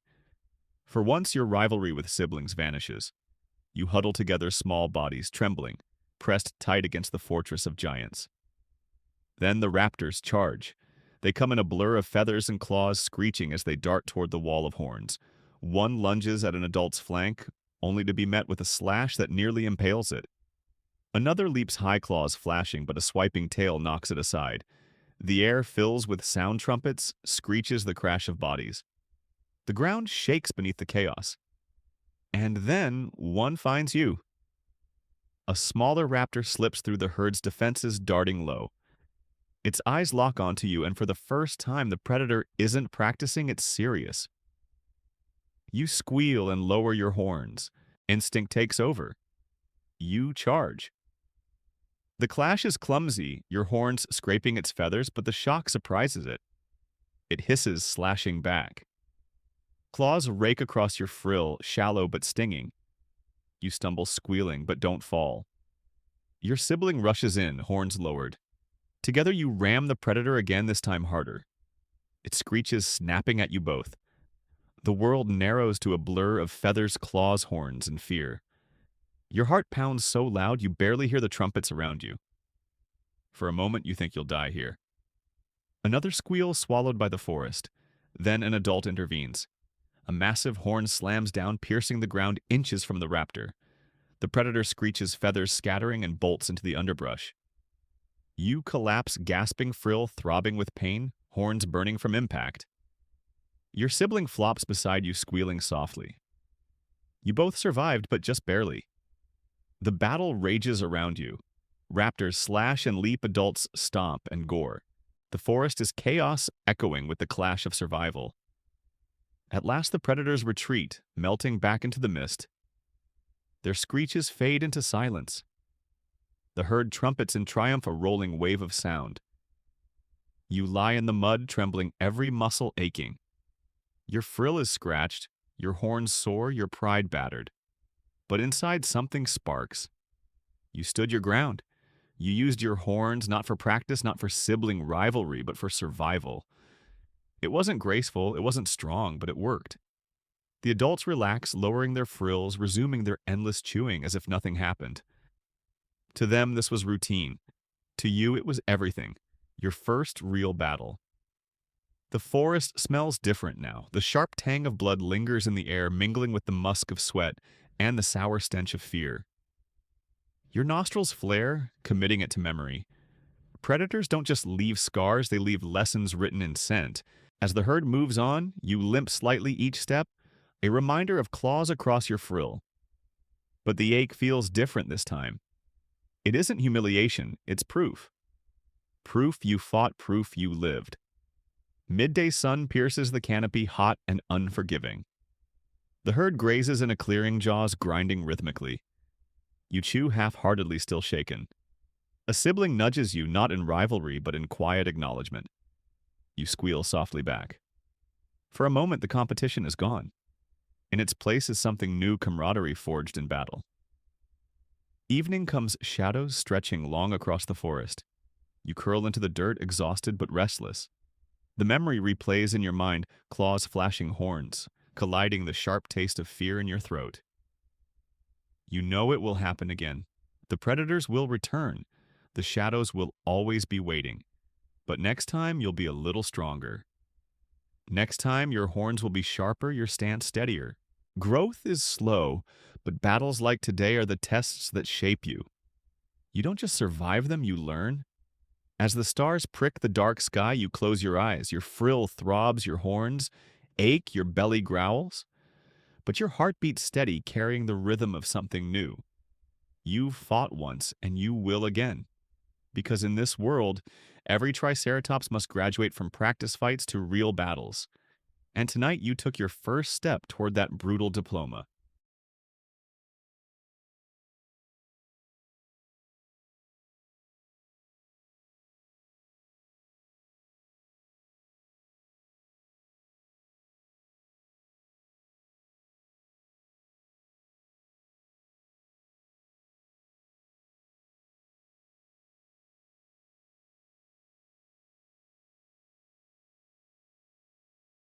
The next morning arrives warm and heavy, the forest buzzing with insects before the sun has even cleared the horizon. Dew beads along every fern, glistening like 1,000 tiny eyes. You rise stiffly, your frills sore where the raptor's claws scraped it yesterday.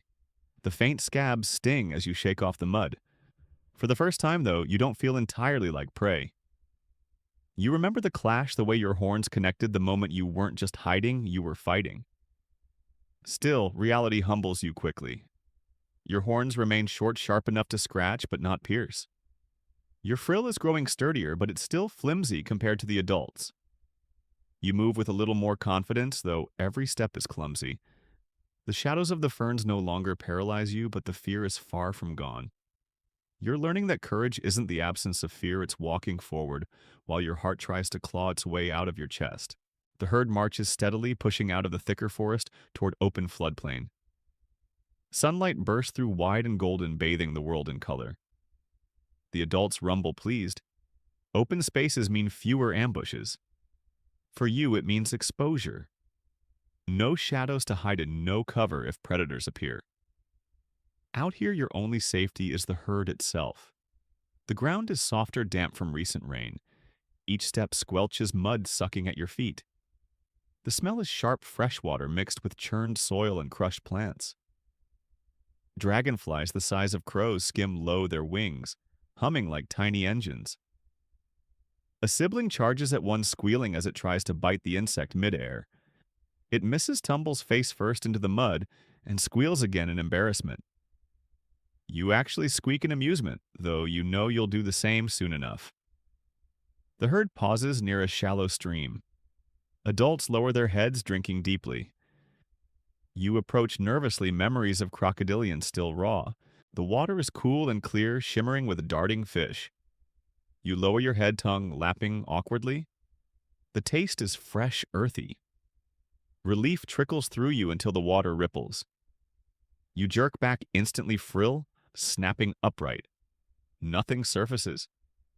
Just a fish darting past. Still, your body quakes, ready to bolt. The shadows may be behind you, but their lessons cling like scars. Later, the adults graze along a patch of cycads. Their powerful jaws shear through the fronds like paper. You join in chewing bitter leaves until your jaw aches. Your horns bump against a sibling's as you both crowd the same stalk. Instead of squealing in anger, you push back firmly, stance wider than before. Your sibling blinks in surprise. This time you don't collapse, you hold your ground. The stalk snaps, and you win half. A small victory, but it tastes sweeter than the plant itself. The afternoon sun burns overhead, turning the floodplain into a shimmering oven. Heat waves ripple across the land. You pant, frill, drooping horns, hot to the touch. The herd trudges forward, dust rising around their feet. The air tastes dry, filled with the musk of sweat and the tang of baked soil. Every breath feels like sipping from a furnace. In the distance, movement flickers. A predator? No, just a small flock of pterosaurs circling above their wings, catching the sunlight. They dive, occasionally scooping fish from shallow pools. You watch, oddly envious. To fly above the floodplain, free from mud and heat, safe from claws that seems like cheating. You lower your head, chewing resentfully. Wings are a luxury you'll never have. Your path is earthbound, heavy, slow. By late afternoon, the herd settles in a shallow depression, forming a loose circle. Adults trumpet softly, their calls low and resonant, filling the air like a choir. You collapse beside your siblings, frill pressed to the dirt. The heat radiates off the ground, wrapping you in a stifling blanket. Sleep tugs at your eyes, but hunger nags too. You chew at a nearby stalk, jaw moving mechanically, every bite dull and joyless. Eating feels less like a choice and more like a duty. Then the sound comes. A distant bellow, deep and guttural, rolling across the floodplain. The herd stiffens. Adults lift their heads, frills, raised horns gleaming. You freeze mid-chew. The sound repeats, closer now. A shadow moves along the horizon, a Tyrannosaurus, massive, golden in the dying light. The herd trumpets, horns, angled tails swishing. You squeal and press into the center frill, rattling with fear. The predator approaches slowly, each step deliberate. Its eyes sweep the herd, golden and calculating. For a terrible moment, you're sure it sees you, tiny, weak, still trembling. Then it snorts, turns, and continues on. The herd holds its ground until the shadow fades into distance. Silence settles. The adults relax, lowering their horns. The juveniles exhale in unison, squealing softly in relief. You collapse into the dirt, legs shaking. Another brush with death survived, another lesson learned. Out here, the shadows aren't just in the ferns. They walk the horizon, bellowing reminders that safety is temporary. Nightfall's cooler air sweeping across the floodplain. Stars blink into the dark sky, reflected faintly in shallow pools. You curl against the ground, body sore, frill, scratched horns still growing. You're not fearless. You're not powerful. But you're learning. Each fight, each stumble, each squeal pushes you further from helplessness. Leaving the shadows doesn't mean escaping fear. It means carrying it into the open, holding your ground anyway.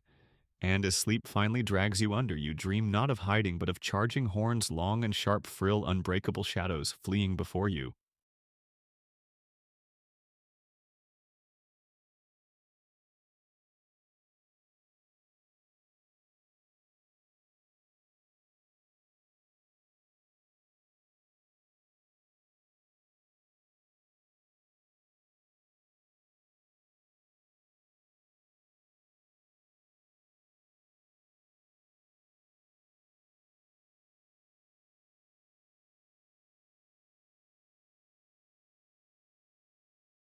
The seasons shift slowly, and with them, so do you.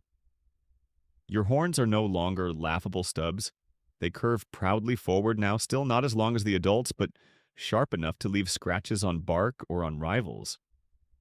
Your frill, once soft and floppy, has hardened into bone. Its edges flare wider, casting shade across your back when the sun burns hottest. For the first time, when you catch your reflection in a pool, you don't look entirely like prey. You look like a Triceratops. But new problems arrive with new strength. The herd is restless, the adults pacing more often, trumpeting with strange tones that rumble through your chest. It's mating season. The air itself feels heavier, charged with tension. Siblings you once sparred with for fun now shove harder, their horns pressing with a seriousness that leaves bruises. Practice battles have turned into rehearsals for something larger. One morning, the clearing fills with chaos. Two subadults square off horns, lowered frills flared in radiant displays of color. They trumpet paw at the dirt, then charge. The clash reverberates like thunder horns, locking frills, scraping muscles, straining. You squeal, backing into the safety of the herd's center, eyes wide. The sound isn't playful anymore, it's violence turned ritual. Days later, you find yourself drawn into smaller versions of these fights. A sibling lowers its head frill, gleaming in sunlight, horns aimed at your chest. Instinct commands you to answer. You paw the dirt, lower your frill, and charge. The impact shakes your skull, rattling your teeth. You push legs, braced horns grinding against theirs. For a few moments, neither of you yields. Then your legs tremble and you stumble backward. Your rival trumpets in victory. Defeat stings, but not as much as the scrape across your frill, a shallow groove carved by their horn. You lick the wound, feeling pride despite the pain. You've joined the game now, even if you're not winning yet. As weeks pass, these duels become constant. The air hums with the sound of horns, clashing frills, scraping bodies, shoving. Dust hangs heavy, kicked up by endless battles. You train daily, sparring with siblings, with rivals, sometimes even with the juveniles from neighboring groups when herds cross paths. Your body aches, always neck-sore horns, bruised, frill battered. But with each clash, you grow steadier, braver. The forest bears witness to your efforts. Trees wear scars where horns missed and gouged bark. Ferns are flattened by bodies colliding. The air smells of crushed greenery, sweat, and the faint coppery tang of blood. Predators keep their distance for now, wary of the herd's heightened aggression. But you know they watch, waiting for the moment when ritual combat leaves someone too weak to stand. By late afternoon, sunlight pours across the floodplain. Adults strut with pride, frills shimmering with vibrant patterns, reds, yellows, colors you didn't know bone could show. Their displays are as important as their horns. The herd becomes a parade of intimidation, each adult advertising strength, daring rivals to challenge them. You mimic them, awkwardly lifting your head, high frill-angled horns forward. A sibling notices and snorts amused. They charge you without warning. Your horns meet in a solid crack. Dust sprays as your feet dig in. You push, squealing with effort, your legs trembling. This time, though, you don't topple. You hold. Inch by inch, your rival gives ground, until with one last shove, they stumble back. Triumph surges hot in your chest. You squeal loudly, head raised. For the first time, you've won. The victory doesn't crown you king of the herd. Moments later, another sibling challenges, and you're shoved into the dirt again. But that single win burns like fire in your memory. Proof that you're no longer a hatchling hiding from shadows. Proof that your horns can mean something. As the sun dips, the herd settles. Dust drifts lazily, glowing in the fading light. Adults rumble softly, a chorus that settles your heart.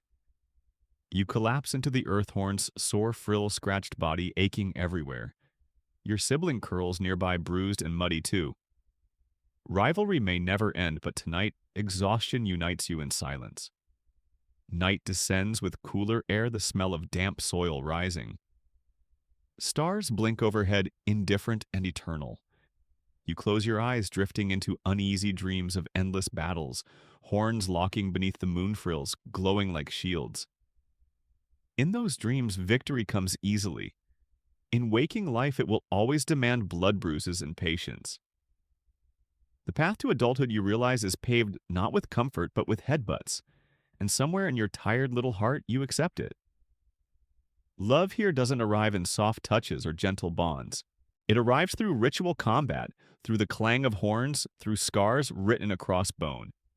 It's brutal, but it's the only language this world respects. Tomorrow you'll fight again. Tomorrow your horns will ache again.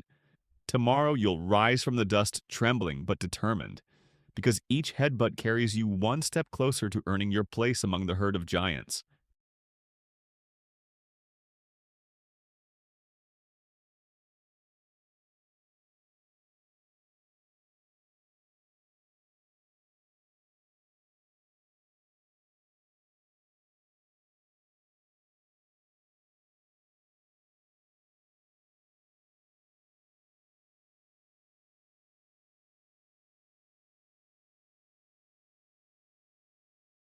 The herd presses onward across the floodplain, their footsteps pounding like drums against the earth. The sun hangs heavy in a sky smeared with streaks of orange and gold. You march within the circle of bodies' horns, aching from yesterday's duels, frill lined with shallow scrapes that sting every time you turn your head. Around you, siblings grunt, squeal, and shove as if bruises were badges of honor. But today, something changes. The herd slows their trumpets, deepening into a wary chorus.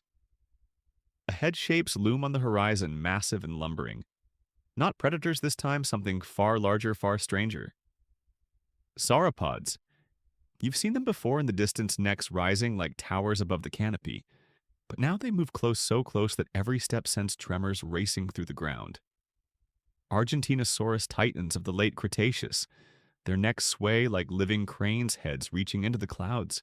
Their tails whip lazily behind them, strong enough to snap trees. They're not here to fight. They barely notice you at all. To them, your herd is an afterthought, horned insects buzzing at their feet. You gape upward, squealing softly. Even the adults of your herd seem small next to these giants. The air smells different near them. Musky, grassy, tinged with a sour odor of dung the size of boulders. One sauropod exhales and the gust washes over you like a warm wind, carrying the scent of chewed leaves and stomach gas. It makes your frill flap like a banner. You sneeze, squeal again, and stumble backward. For a moment, rivalry among siblings halts. All of you stare upward, awe replacing aggression. Your horns, your frills, your struggles. Suddenly, they feel absurdly small. Here stand creatures so large that even a Tyrannosaurus would think twice before testing them. Giants among rivals, reminders that no matter how fierce you think you are, someone out there dwarfs you effortlessly. The adults trumpet, steering the herd cautiously around the sauropods. There's no hostility. Both groups know conflict would be pointless. The sauropods graze on treetops, stripping branches with lazy swipes of their jaws. You chew your bitter cycad's envy simmering in your chest. They dine on leaves far above your reach, fresh and plentiful. You gnaw on plants that taste like rope. Life isn't fair, and the sauropods are proof. As the herd circles wide, your siblings recover their competitive fire. One shoves you horns jabbing. You squeal and jab back the clash, ringing dully off bone. The sauropods don't even look down. Your scuffle is less than a whisper in their world. You push harder, legs braced, horns scraping. For a moment, you hold your rival steady. Then they twist suddenly, and you stumble sideways into a pile of sauropod dung. The stench hits instantly. Overripe plants rot sour gases. Your frill drips with it. Siblings squeal in laughter, trampling past. You groan, humiliated horns sagging. Even the ground itself mocks you. You stagger back into the herd, trailing stink like a walking warning sign. No predator will touch you now, though not for reasons you'd brag about. The sun climbs higher, heat shimmering off the floodplain. Dust rises with every step, mixing with the sour reek of sauropods. Your body aches, hunger gnaws, thirst burns. The herd pushes toward a patch of trees where shade offers brief relief. Adults graze on low branches, frills glowing in dappled light. You flop into the dirt, exhausted. Your horns throb, your frill stings, your pride sags lower than your tail. But rest never lasts long. A distant bellow splits the air deep and guttural. Predators, again perhaps a Tyrannosaurus testing its luck. The sauropods don't panic. They march steadily, their size their shield. Your herd, smaller but sharper, forms a defensive circle.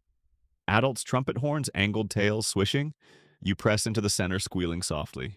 Rivals or not, your siblings cluster close, their bodies trembling against yours. The predator never shows. Maybe it smelled the sauropods and thought better of it. Maybe it waits for nightfall. Either way, the tension lingers. The herd doesn't relax completely, even as the sun dips lower and shadows stretch long. Evening falls, painting the floodplain in fire and shadow. The sauropods drift away, their necks fading into darkness like vanishing towers. You watch them go squealing softly, awe mixing with relief. Their presence reminded you how small you are, but also how survival isn't always about size. They live in the treetops, unreachable, unbothered. You live in the dirt horns, scraping frill bruised. Different struggles, same world. The herd settles in a loose circle, adults on the outside, juveniles inside. You curl against the dirt, the stink of sauropod dung still clinging to your frill. Siblings snicker, nudging you, but you ignore them. Your eyes drift toward the stars, appearing one by one, glittering cold and distant. Giants among giants watching from the sky. Your horns ache, your frill itches, your body bruised from endless rivalry. But somewhere inside, pride flickers. Today, you stood in the shadow of true giants and kept walking. You're not powerful yet, but you're still here.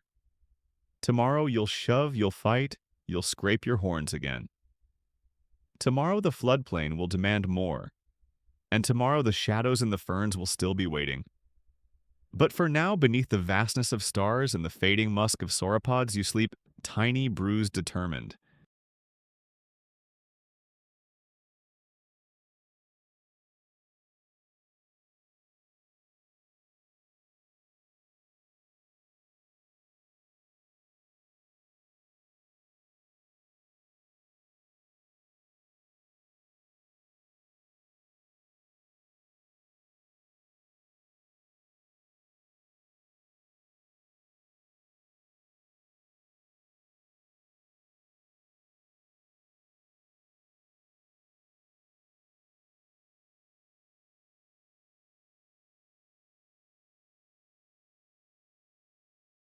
The sun climbs pale and heavy, rising through a thin veil of clouds.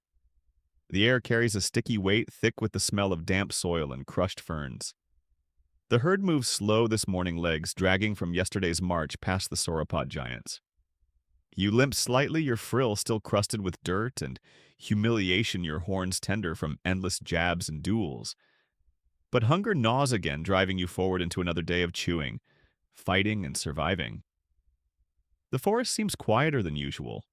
Birds scatter less, insects buzz lower, and the air feels charged like a storm you can't see. Adults rumble uneasily, their frills rising at every snap of a branch. You cling to the middle of the herd, squealing softly. You've learned to trust their instincts when the giants worry you should panic. The attack comes swiftly. Shadows flicker through the ferns, sleek bodies darting low. Raptors, an entire pack this time larger than before, their feathers bristling with hunger. Their eyes gleam as they fan out, circling. The herd trumpets, horns lowering in unison. The ground trembles as adults stomp, tails whipping like clubs. You crouch low, squealing, pressing into your siblings. But the predators aren't after the adults. They dart and weave, searching for gaps, testing the wall of horns. One finds it a sliver of space near the edge where the younger ones huddle. With a screech, it lunges. Chaos erupts. Juveniles scatter squealing horns, clashing awkwardly as they stumble. You trip in the rush, legs tangling frill, scraping the dirt. The raptor's shadow looms above you, claws gleaming. Instinct screams. You lower your head and charge. Your horns meet its chest with a jarring thud. Not a puncture, your horns aren't long enough yet, but enough to shock it. The predator screeches, feathers scattering as it staggers back. You squeal in triumph even as your skull throbs from the impact. But victory lasts seconds. The raptor recovers, snarling, claws slashing. It lunges again, faster this time. You brace clumsily, horns raised, frill-angled. The claws rake across your frill, shallow cuts burning. You squeal, pushing forward anyway. Horns scrape, feathers, frill collides with bone. The predator hisses, retreating a step. A sibling rushes to your side, horns lowered. Together you lunge, pushing as one. The raptor shrieks, stumbling back further. For a heartbeat, you taste triumph again. Then another raptor darts in from the flank. Claws slash across your side, hot pain tearing through skin. You squeal, stumbling. Your sibling squeals, two horns flailing. The world narrows to chaos, feathers slashing horns, clashing trumpets booming. Adults thunder forward, horns plunging. One skewers a raptor clean through, lifting it screaming into the air before flinging it aside. Blood sprays across ferns, sharp and metallic in your nostrils. Predators shriek, scattering, but not before another swipes at you, leaving a shallow cut across your flank. Then silence. The raptors vanish into the shadows, their screeches fading. The herd trumpets victory, though it feels hollow. The ground is littered with broken ferns, splattered blood, and shallow trenches carved by frantic claws. You collapse, gasping, frill, stinging, flank burning. Your horns ache, but inside a strange pride glows. You fought. You pushed back. For the first time, you weren't just prey, you were resistance. The herd doesn't pause long. Adults nudge the juveniles together, checking for injuries. A few limps, a few scratches, but most survived. You wobble, upright, pain throbbing with each step. Your sibling presses against you, a rare gesture of solidarity. Rivalry will return tomorrow, but for now, survival makes allies of everyone. The afternoon drags. The herd grazes cautiously, heads lifting, often ears twitching at every sound. You chew bitter cycads, the taste dulled by the copper tang of blood still lingering in the air. Each bite feels mechanical, a chore, rather than nourishment. Hunger insists, though, and you chew until your jaw aches. By evening, the forest glows gold, the air cooler but still thick with unease. The herd circles tightly, adults forming their fortress. You curl into the dirt frill, pressed against your sibling's flank, throbbing where claws raked.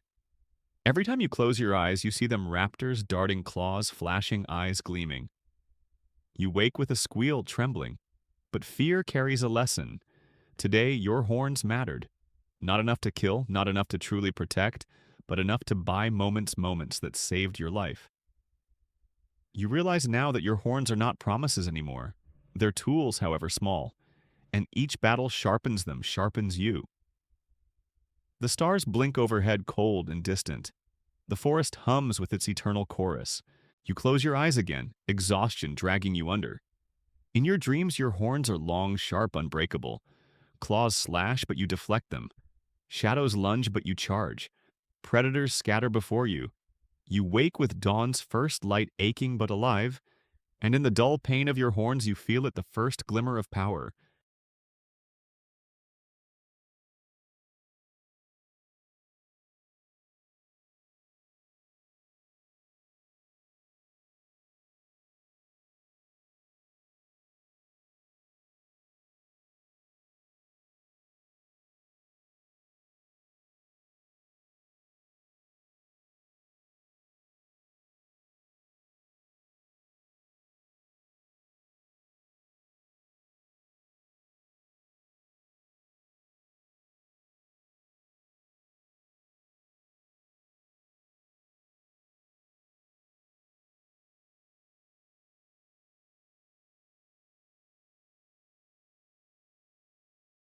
The air changes before the sky does. A heaviness presses down, thicker than heat, thicker than hunger. The herd shifts uneasily, tails swishing, frills twitching at sounds too distant for you to hear. The forest smells different, too sharp, metallic, like stone struck against stone. You don't know the word for it, but it means one thing: storm. Clouds gather, rolling black and swollen, smothering the sun until the day feels like twilight. The adults trumpet warnings, their voices carrying urgency you don't quite understand yet. You squeal nervously, frill rattling as a gust of wind slaps through the trees. Leaves scatter like frightened insects, ferns bending low. For once, no predator lurks. The storm itself is predator enough. The first raindrop hits your frill with a cold sting. Then another. Then a barrage, each drop smacking like pebbles. Within minutes, the sky empties itself in torrents. Water pours from above, soaking your hide, running cold down your horns. The ground churns into mud, instantly swallowing your feet with every step. You squeal and stumble, frill dripping, body shivering. The herd pushes together, bodies pressed shoulder to shoulder, a fortress against the storm. Adults lower their frills, angling them into shields. You huddle at the center, pressed between siblings, their bodies trembling as badly as yours. The air thrums with thunder, rolling and booming until the ground itself seems to quake. Lightning cracks the sky open, blinding white, the afterimage burned into your eyes. You squeal in terror, horns scraping mud as you crouch low. The storm answers with another flash, another roar. The herd trumpets back, not in defiance, but in sheer survival. The sound swells into chaos, thunder, rain trumpets, squeals, the slap of water against leaves. You press deeper into the herd, your frill rattling so violently it aches. Hours pass this way. The floodplain transforms into a swamp, water rushing in rivulets, swallowing low ground. You stumble constantly, legs sinking, frill dragging you sideways. Every step is a fight against drowning. A sibling squeals in panic as the mud grips its legs. You squeal back, shoving against it until it's free, both of you toppling into the water. The current pulls slow but relentless. You scramble desperately, horns cutting through the water as you thrash. Finally, the herd's movement pulls you onto firmer ground. You collapse, gasping, your frill heavy with water. The rain doesn't stop. It hammers down until every sound blurs into one deafening hiss. The herd marches onward because stopping means death. Floodwaters will drown low ground, and predators hunt in chaos. Your legs burn, your lungs heave, but you keep moving, stumbling through water that sometimes laps at your chest. You squeal constantly, partly for breath, partly in fear. Night falls, though the storm never relents. Darkness cloaks everything except the blinding flash of lightning. Each strike paints the herd in ghostly white horns, gleaming frills glowing like bones. You see your siblings' eyes wide with fear, your own reflection mirrored in them. For once, the world feels too big even for predators. Raptors, tyrants, crocodilians, none of them matter when the sky itself tries to crush you. The ground shifts beneath your feet, soft and treacherous. Suddenly, the earth gives way. You squeal as you slide into a rushing stream, water smashing against your body. Panic seizes you, horns flailing, frill dragging like an anchor. The current drags you sideways, spinning, choking. You scream louder than you ever have before. Then a massive bulk slams into you, an adult shoving you upright with its flank. Its horn slices past, narrowly missing your head, but the push steadies you. You scramble hooves, digging desperately into mud, and lurch back toward the herd. You stumble onto solid ground, chest heaving, water streaming from your frill. The adult moves on without looking back, as if saving you was no more remarkable than stepping over a branch. The night drags endlessly. The herd trudges through rising water bodies battered by wind and rain. Predators lurk somewhere out there. You hear faint screeches between thunderclaps, but none dare charge into the storm. For once, the weather is your shield as much as your enemy. By dawn, the storm eases. Rain softens to drizzle, thunder fades into the distance. The world lies broken. Trees are toppled, their roots clawing upward. Pools of muddy water stretch across the floodplain, reflecting the pale morning light. The air smells sharp, clean, but tinged with decay. The herd collapses into silence, adults stomping to shake mud from their hides. You flop into the dirt, frill crusted with muckhorns, sore body trembling. Every muscle aches from the night's ordeal. Yet you're alive. The storm tested you, clawed at you, nearly drowned you, but failed. You chew a soggy stalk absent-mindedly, its taste flat, but it's food. Siblings gnaw beside you, too tired even to fight. For once, rivalry fades entirely. Survival is enough. As the sun breaks through, glinting off waterlogged frills, you realize the truth. Predators teach with claws. Siblings teach with bruises. But storms teach with everything. They strip away pride, grind you into mud, and leave only those stubborn enough to stand again. You're one of them, for now. Or one of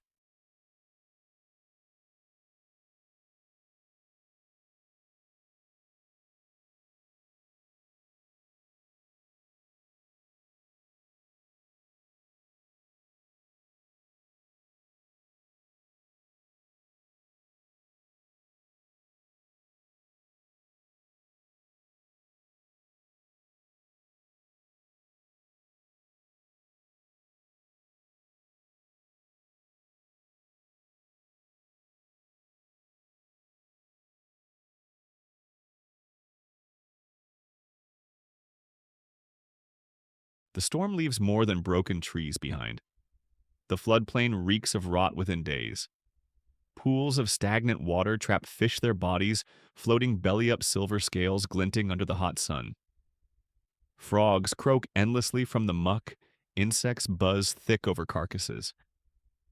The air tastes foul, a sickly mix of mud decay and wet plants. Every breath makes you gag, every mouthful of cycads carries the flavor of rot.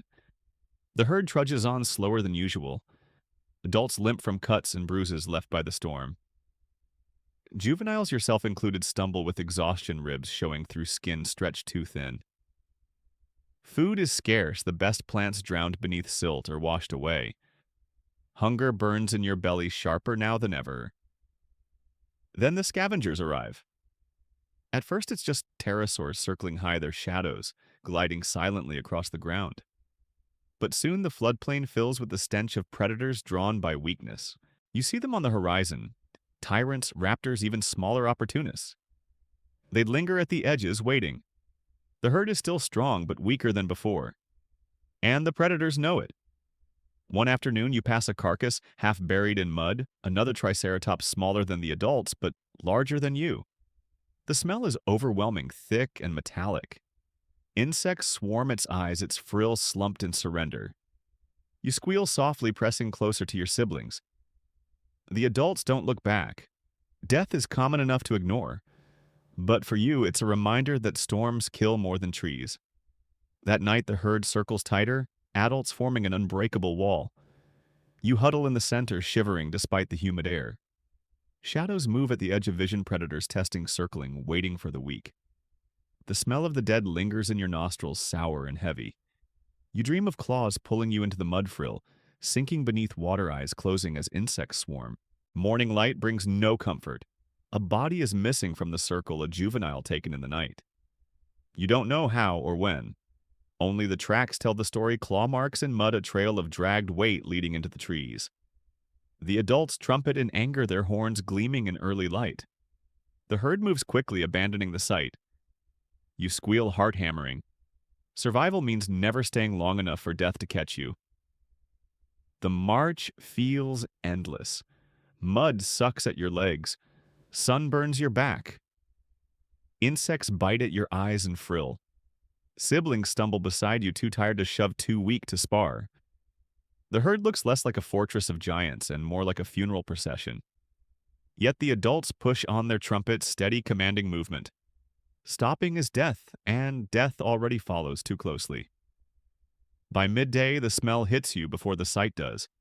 Another carcass, this time a massive sauropod. Its bulk blocks half the floodplain, ribs jutting like broken pillars. Predators scatter at your approach, raptors hissing, pterosaurs flapping away, a young tyrant, retreating with a guttural snarl. The body is torn open, entrails spilling across the mud, buzzing with flies. The smell is unbearable, thick enough to taste. The herd veers wide, giving the corpse distance. You gag, squealing, frill, trembling as you hurry past. Siblings press close, their eyes wide with horror. This is the march of the dead everywhere you turn. The storm has left bodies, and the scavengers fatten themselves on the ruin. Even the plants feel poisoned. Waterlogged cycads taste sour ferns, limp and bitter. You chew anyway because hunger doesn't care about flavor. Your jaw aches, your belly cramps. Your legs shake. Every bite feels like chewing mud, every swallow a struggle. But still you eat, because to stop is to shrink, and to shrink is to be taken next. The adults trumpet sharply in the evening, their calls echoing against the trees. You freeze, squealing nervously. Across the floodplain, a predator steps into view. Tyrannosaurus, massive and scarred, its head swinging as it tastes the air. Behind it, raptors skulk, eyes bright with hunger. The storm weakened the herd, and the predators know it. The herd tightens, ranks instantly, horns. Forward tails lashing, you press deep into the center, trembling frill, scraping against siblings. The predator roars, a sound that rattles your bones. For a moment you think the end has come, that the march of the dead will claim you too.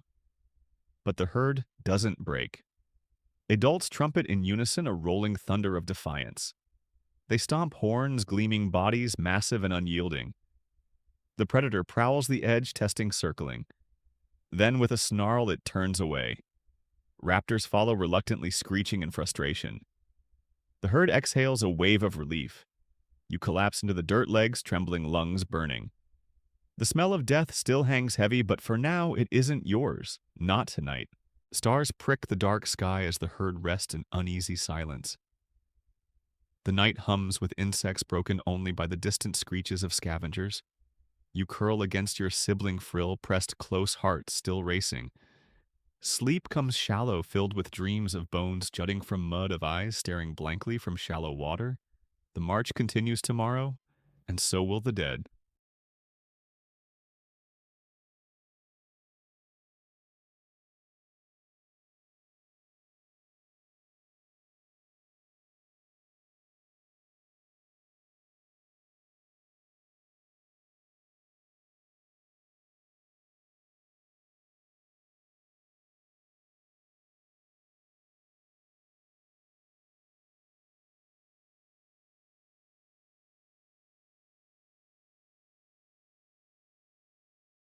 The floodplain dries slowly, but the damage lingers. Pools shrink into foul puddles, their surfaces filmed with scum. The smell of rot dulls but never vanishes, clinging to your nostrils as stubbornly as mud to your feet. The herd moves across cracked ground, now each step stirring dust that settles in your throat. You cough, squealing weakly, but keep walking. Hunger is louder than discomfort. Food grows scarce. The storm drowned much of the greenery, and what remains is bitter and sparse. Cycads stand chewed to stubs, ferns trampled into mud. Every mouthful feels stolen from siblings. Rivalry, once playful, sharpens into desperation. Horns clash daily, not for practice, not for pride, but for survival. You feel it in your belly first, the gnawing emptiness that never fades. Your sides pinch inward, your steps slow, your frill droops with fatigue. Even chewing is a chore now. Your jaws ache with each bitter stalk. Siblings squeal, constantly bickering over scraps. One shoves you aside, seizing a patch of ferns. You squeal back, horns lowered, and charge. The clash is fierce, dust rising as your horns scrape theirs. Your legs shake with weakness, but desperation fuels you. For a moment you lock horns, neither giving ground. Then your rival stumbles, collapsing sideways in exhaustion. You squeal triumphantly, shoving your head into the patch and chewing greedily. The leaves taste awful, sour, fibrous, but victory makes them sweeter than anything you've eaten. The herd notices. Adults trumpet, sharply irritated by the squabbles, but they don't intervene. They chew steadily, their massive jaws grinding through whatever greenery remains. They can strip a tree in minutes, leaving nothing but bark for the rest. You glare at them resentfully, squealing softly. Giants eat first always. You eat what's left, if anything is left. Predators hover at the edges again. Raptors dart in the distance, their eyes bright with hunger. Even Tyrannosaurus prowls, more boldly emboldened by your weakness. They watch for stragglers, for the ones too thin, too slow. You march faster when you see them, forcing your legs to move even when they beg to collapse. The air itself feels cruel. Days blaze with sun that scorches your hide, nights bite with chill winds that make your frill shiver. Water is foul, tinged with rot, but you drink anyway. The taste makes you gag, yet thirst wins. Every sip is a gamble, every meal a disappointment. One evening, the herd stumbles into a clearing where greenery still thrives. Ferns, thick and lush cycads, stretching tall, fresh, and untouched. Relief sweeps through the herd like a wave. Trumpets echo, squeals rise, bodies rush forward. You dive into the patch.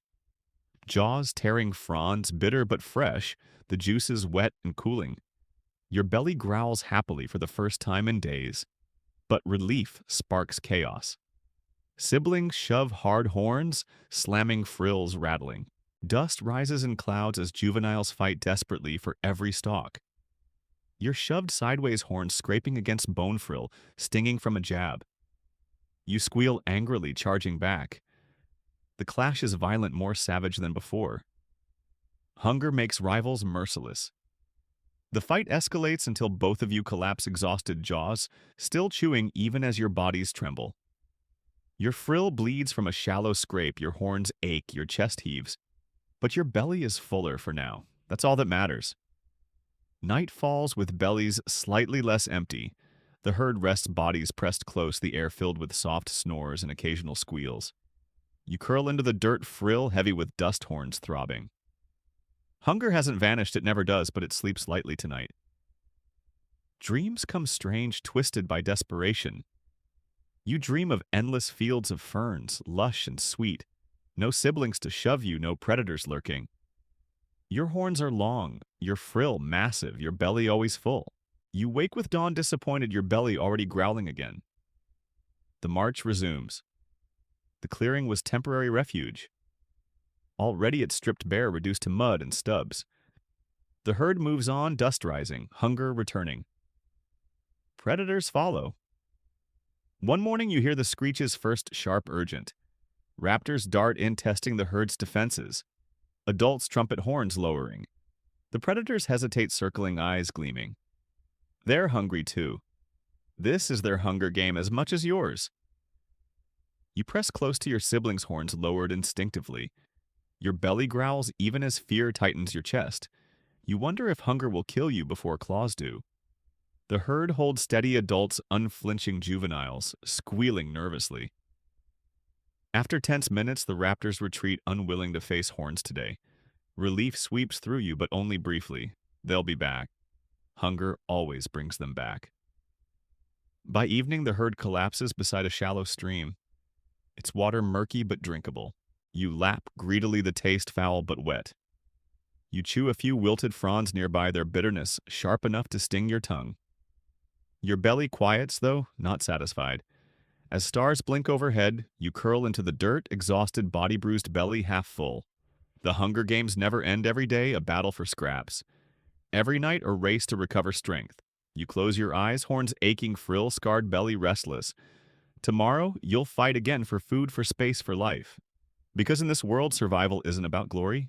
It's about chewing through bitterness, holding your ground when shoved, and never letting hunger win.